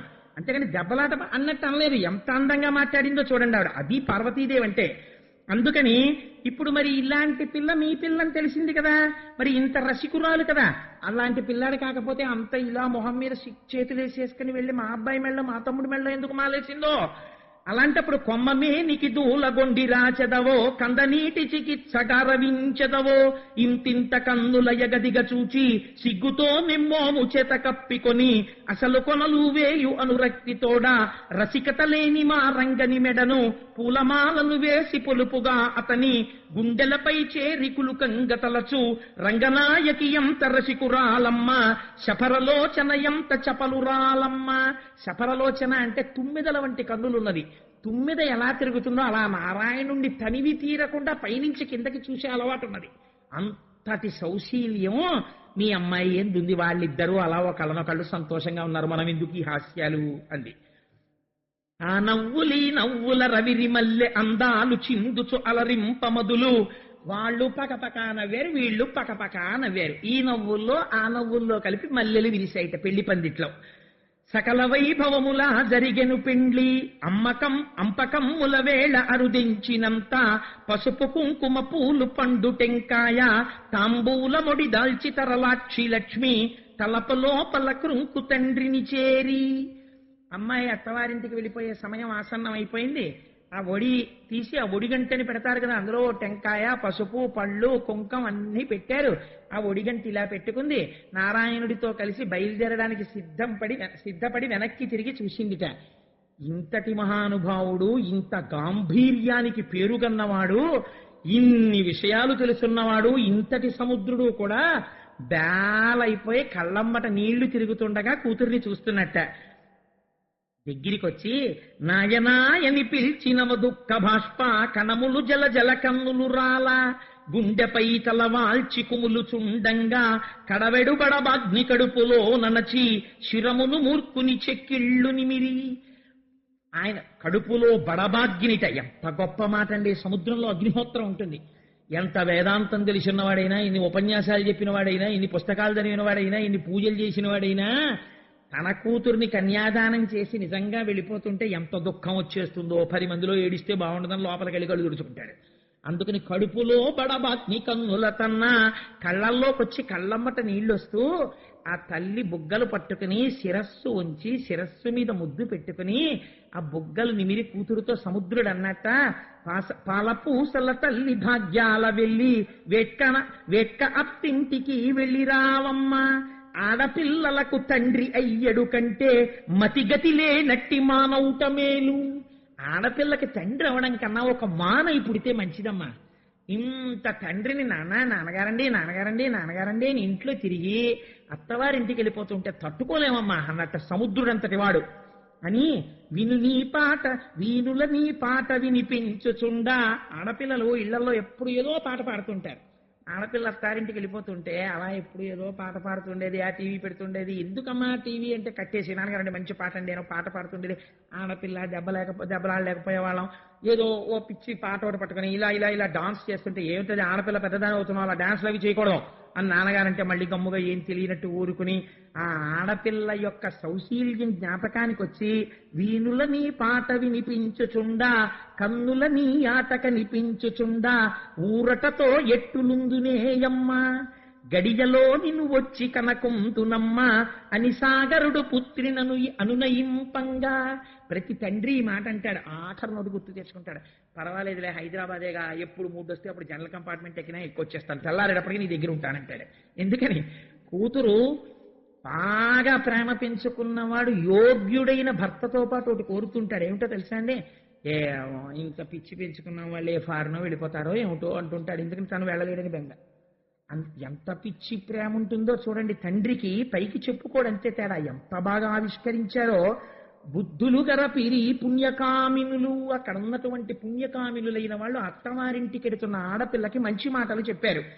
ఏమి నోము ఫలంబో ఏమి భాగ్యంబో వేదాంత వేద్యుడు విభుడాయ నీకు ఆముదాలన్నీయు ఆణిముత్యములే చిగురు బోండ్లందరూ సింధు కన్యకలే తల్లి నీ వెరుగని ధర్మంబుగలవే నెలత నీ వెరుగని నీతులున్నవియే పదుగురు నడచిన బాట ఏ బాట మందికి నచ్చిన మాట ఏ మాట మంచిని విత్తిన మంచి ఫలించు జొన్నలు విత్తిన చోళ్ళేల పండు పోయిరాగదమ్మ పుత్తడి బొమ్మ నీదు పుట్టింటిపై నెనరుంపరమ్మ కనిపెంచకున్నను కళ్యాణి నిన్ను కన్నుల చూడక ప్రొద్దుగడుచునే మాకు అని. అమ్మా వెళ్ళిరా, 10 మంది నడిచిన బాటే బాట, ఎదురు తిరిగి మాట్లాడకు.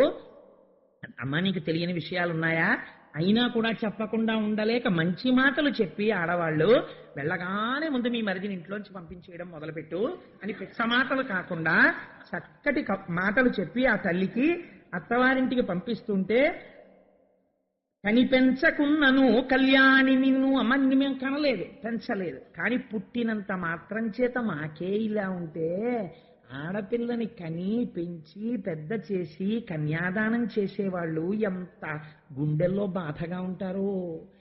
ఈ ఒక్క మాట రోజు ఇళ్లలో అర్థమై చదువుకుంటే ప్రతి ఇల్లు సౌభాగ్యంతో ఉంటుంది. అందుకని చిలుకలు పల్కిన చిగురుమా విళ్ళ కోయిలల్ కూసిన గుండెలెట్లాడు.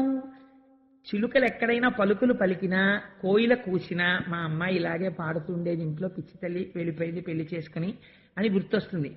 ఎక్కడైనా కోయిల పాట పాడితే ఇంట్లో ఇలాగే అస్తమానం కూల్ హాని అని ఏదో పిచ్చి పాట ఒకటి పాడుతుండేది పిల్ల అని. ఏం చేస్తోందో ఏమిటో ఏమీ తెలియదు, అమాయకత్వం దానికి. అది సంసారం ఏం చేస్తోందో, ఎలా చక్కదిద్దుకుంటోందో, ఈ పౌడర్ డబ్బా తీసి ఇలా పెట్టేసేదని వాళ్ళ అమ్మ రోజు దెబ్బలాడుతుండేది. ఆ స్టవ్ కడుతోందో కట్టట్లేదో అని వెంటనే సెల్లు తీసి ఓసారి కొట్టేసి అమ్మ కులసాగా ఉన్నావా అనేస్తాడు తండ్రి. అలా ఎంత మాట అన్నారో చూడండి. చిలుకలు పల్కిన చివురమా విళ్ళ కోయిలల్ కూసిన గుండెలెట్లాడు పొగడ చెట్లకు వ్రేలు పూదొట్ల గన్నా నిమ్మలంబుగా ఎట్లు నిలుతుమే కన్నా. కన్నవాళ్ళు ఇలా బాధపడతారని తెలిస్తే ఆ పిల్లని తెచ్చుకున్న వాళ్ళు ఎంత మర్యాదగా ప్రవర్తించాలో ఆలోచించండి. ప్రతి ఇంటికి లక్ష్మి వస్తోంది. కాబట్టి అమ్మ పొగడ చెట్ట వంక చూస్తే నువ్వు ఊగిన ఉయ్యాలా కనిపిస్తే నా గుండె తరుక్కుపోతుందమ్మా. నిమ్మళంబుగనిట్లు నిలుతుమే కన్నా కాటుకాయను కాంతనే నిత్తు.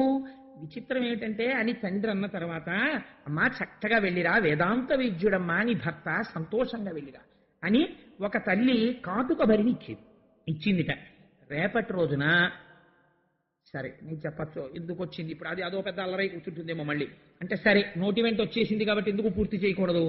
మీకెవరికైనా ఒకవేళ ఇది విన్న తర్వాత మన ఇల్లు అలా వైభవంతో ఉండాలి అని అనిపిస్తే, అమ్మవారికి మీకు తోచిన కాటుక భరినో తిలకం సీసాయో, ఇవన్నీ మంగళప్రద వస్తువులు, మీరు కళ్యాణం విని కుంకుమార్చన చేస్తున్నారు రేపు, తెచ్చి నేను గోపాలకృష్ణ స్వామి వారితో చెప్తాను 4 తొట్లు పెట్టమని, చక్కగా మంగళ ద్రవ్యాలు అమ్మవారికి సమర్పించండి. సమర్పిస్తే అవి దేవాలయంలో అర్చనకి ఉపయోగిస్తారు. మన జన్మలు ధన్యమైపోతాయి. ఒక్క కాటుక భరినే చాలు అమ్మవారిని సంతోషపెట్టడానికి. కాటుక కాయను కాంతనే నిత్తు, కుంకుమ భరిని కొమ్మనే నిత్తు, జోడు సమ్మెలు నీకు జోటినే నిత్తు, పట్టినదంతయు బంగారు కాగా ముట్టినదెల్లయు ముచ్చంబుగాగా, కడుపు సారెకు వేగ కదలి రావమ్మ మదిలోన మమ్ములా మరిచిపోకమ్మ అని కాటుక తిలకం ఇలాంటివి బహూకరించి అమ్మవారిని పంపించి, మళ్ళీ నువ్వు తొందరగా కడుపుసారికి తిరిగి వచ్చేయాలి అని చెప్పారు. అంతేకాని ఇవాళ రోజునైతే దిక్కుమాలిన ఆశీర్వచనాలు, అప్పుడే తొందర ఏమిటి, 3-4 ఏళ్ళు ఎంజాయ్ చేయనివ్వండి అంటాడు. 5 ఏళ్ళు పోయిన తర్వాత ఇంకా వ్రతాలు మొదలెడతారు పిల్లలు కావాలని. మొదట ఆశీర్వచనం కాదనుకుంటే ఎక్కడి నుంచి వస్తాయి వైభవాలు? అందుకని మదిలోన మమ్ములా మరిచిపోకమ్మ. దీనికి తోడు ఇవాళ ప్రపంచంలో ఇంకో కొత్త వెర్రి ఏమిటో తెలుసా అండి? ఆ వెర్రి, పుట్టింటి వాళ్ళు ఒక పేరు పెడతారు ఆడపిల్లకి. ఆడపిల్లకి పేరు తల్లి తండ్రి కలిపి ఒకసారి నామకరణం చేశాక ఆ ఆడపిల్ల పేరు మార్చాలంటే మళ్ళీ ఎప్పుడు వస్తుందో తెలుసా అండి అధికారం? వివాహంలో తల్లిదండ్రులే ఒక క్రతువు చేసి పేరు మార్చాలి. అలా కాకుండా తల్లిదండ్రులు భగవత్ సంబంధమైన పేరు పెట్టి అత్తవారింటి వారు ఆ పేరు పెట్టి పిలవకుండా తల్లిదండ్రులు మార్చని పేరుతో అత్తవారింటి వాళ్ళు వాళ్ళకి ఇష్టమైన పిచ్చ పేరు ఏదో పెట్టి పిలవడం మొదలు పెడితే అమ్మవారి ఆగ్రహానికి గురవుతారు. వంశం ఆగుతుంది. ఒక పెద్ద దోషమై కూర్చుంటుంది శాస్త్రంలో. అలా పిలవకూడదు. పుట్టింటి వాళ్ళు ఏ పేరు పెట్టారో ఆ పేరు పెట్టి పిలవాలి అంతే. తప్పించి మళ్ళీ నేను పేరు మార్చేస్తానండి అనకూడదు. అలా మార్చాలంటే మామగారిని అడగాలి. మామగారు పెళ్లిలో మార్చాలి. ఆడపిల్లకి పెళ్లి మళ్ళీ పెళ్లి వరకు మార్చడానికి వీల్లేదు జ్యోతిష్ శాస్త్రం. మీరు కావాలంటే ప్రామాణిక గ్రంథాలు చూపిస్తాను నేను. అలా కుదరదు. అందుకని ఇష్టం వచ్చినట్టు మార్చి పిలవడాలు అలాంటి పిచ్చి పిచ్చి పనులు చేయకూడదు. శాస్త్ర మర్యాద తెలియకుండా ప్రవర్తిస్తుంటారు కొంతమంది. అందుకని ఆ తల్లి అత్తవారింటికి బయలుదేరుతూ తన స్నేహితులందరినీ పిలిచిందిట. పిలిచి, అంత మహాలక్ష్మి అనుగు నిచ్చెలులా చెక్కుల ముద్దాడి చుబుకంబులంటి కంఠంబు నిండిన కన్నీళ్ల నాపి బంగారు చెలులార ప్రాణంబులారా నేనయి మీరెల్లన గడిమా ఇంట అయ్య కన్నుల ముందు ఆడుకోరమ్మా. మా నాన్నగారు సంతోషించేటట్టుగా మీరందరూ మా నాన్నగారి కళ్ళ ముందు ఆడుకోండి అని స్నేహితుల్ని పిలిచి చెప్పిందిట.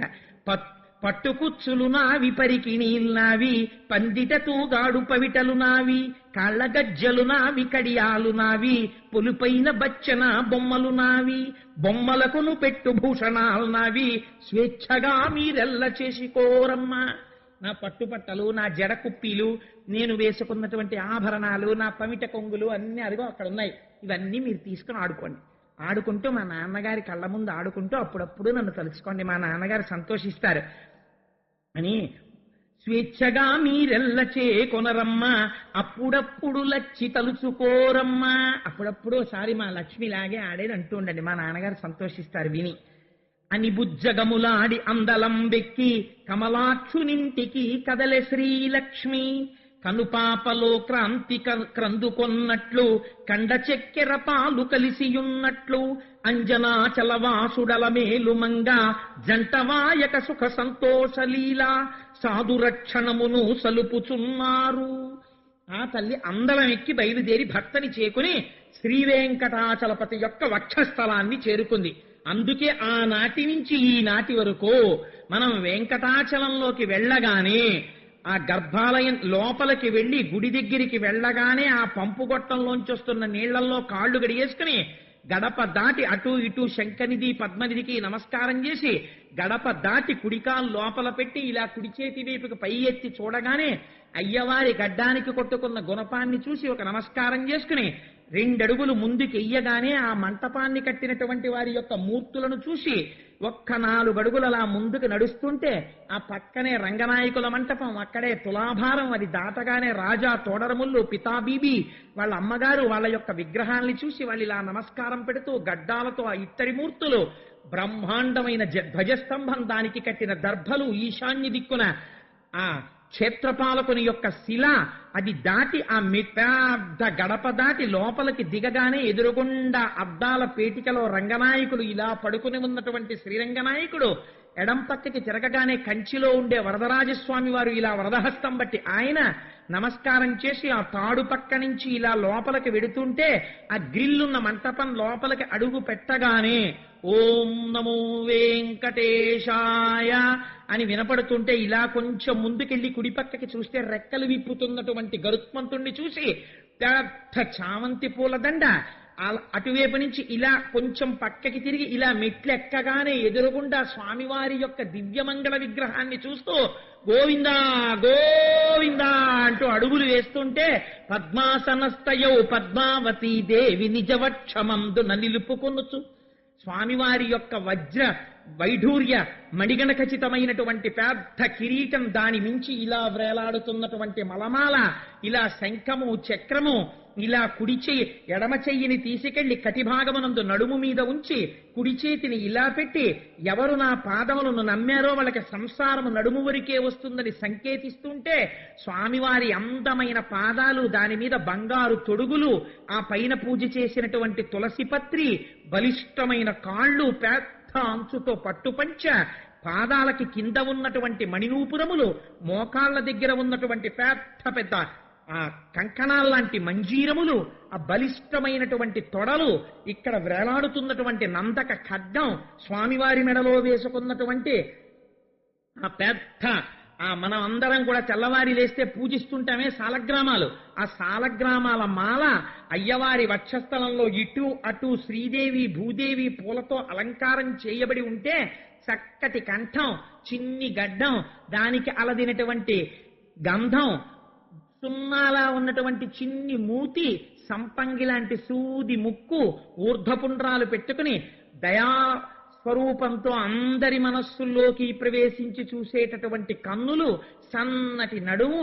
కొద్దిగా ఇలా పక్కకి వంగినట్టుగా ఉండి దివ్యమంగళ విగ్రహంతో అనేక పుష్పమాలలతో విరాజిల్లుతున్నటువంటి స్వామి, ఆ పక్కన వేదికలు, దాని మీద కృష్ణ పరమాత్మ, రామచంద్రమూర్తి, సీతమ్మ తల్లి, ఉగ్ర శ్రీనివాసుడు, ఆ ఉత్సవానికి వచ్చేటటువంటి మలయప్ప స్వామి, శ్రీదేవి భూదేవి, అక్కడే ఉయ్యాల మంటపం, స్వామివారు ఊయల ఊగేటటువంటి ఊయల, ఇవన్నీ చూస్తూ కులశేఖర ఆళ్వార్ పడిదాకా వెళ్ళి ఆ పద్మపీఠం మీద ఉన్నటువంటి స్వామివారి పాదాల దగ్గర నుంచి ఆ పట్టుపంచె, మోకాళ్ళు, తొడలు, పట్టుపంచ, ఆ సాలగ్రామాల మాల, నాభి, సన్నటి నడుము, విశాలమైన వక్షస్థలం, శ్రీదేవి భూదేవి, బలిష్టమైన భుజాలు, ఏనుగు తొండాల్లాంటి చేతులు, ఆ 4 చేతులు, శంఖం చక్రం, కంఠం, ఆ పెద్ద కిరీటం, నేత్రాలు, దాని మించి వనమాల, వెంకటేశ్వరుణ్ణి చూసి మా అమ్మతో కలిసిన స్వామి నీకు నమస్కారం అని నమస్కరించి మనం బయటకు వస్తాం.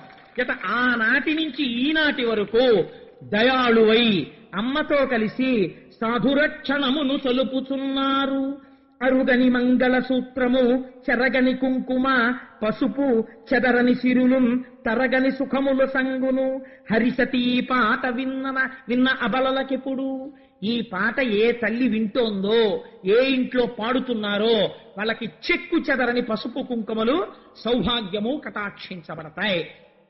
మీరందరూ ఇళ్లల్లో పాడుకోండి. లక్ష్మీదేవి యొక్క అనుగ్రహాన్ని పొంది, నారాయణ అనుగ్రహాన్ని పొంది, అద్భుతమైనటువంటి ఐశ్వర్యంతో, ఐదోతనంతో, సంతాన సౌభాగ్యాలతో మనందరం అమ్మ అయ్యల కటాక్షంతో విలసిల్లాలని కోరుకుంటూ, రేపటి రోజు ఇవాళ కళ్యాణమూర్తులై పొంగిపోతుంటారు. స్వామి ఎక్కడో ఉండడు, ఇదంతటా ఆవరించి పొంగిపోతుంటారు లక్ష్మీనారాయణులు. నా పిల్లలు ఎంత ఆనందంగా వింటున్నారో నా కళ్యాణ ఘట్టాన్నని. రేపటి రోజున పరమ సంతోషంగా మీ అందరూ లక్ష్మీ స్వరూపాలు 1400 నీరాజనాలు పైకి లేస్తుంటే మా సుబ్రహ్మణ్య శర్మ గారు నీరాజన మంత్రం చెప్తే డోలు సన్నాయి మోగుతుంటే పెద్దాడ సూర్యకుమారి గారు కూర్చుని క్షీరాబ్ధి కన్యకకు శ్రీ మహాలక్ష్మికిని నీరజానయమునకు నీరాజనం అని పాట పాడుతుంటే దుర్గా సూక్తంతో ఫలస్థుతితో పూర్తి చేసి రేపు కన్నుల పండుగ కనకధారా స్తోత్రాన్ని అనుసంధానం చేద్దాం. అందరూ సహకరించి, మీరు సహకరించకపోతే నిర్వహించడం కష్టం, అందంగా సహకరించి ఒక అద్భుతమైన ఘట్టము జరగడానికి రేపటి రోజున సహకరించవలసినదిగా వినమ్రుడనై ప్రార్థన చేస్తూ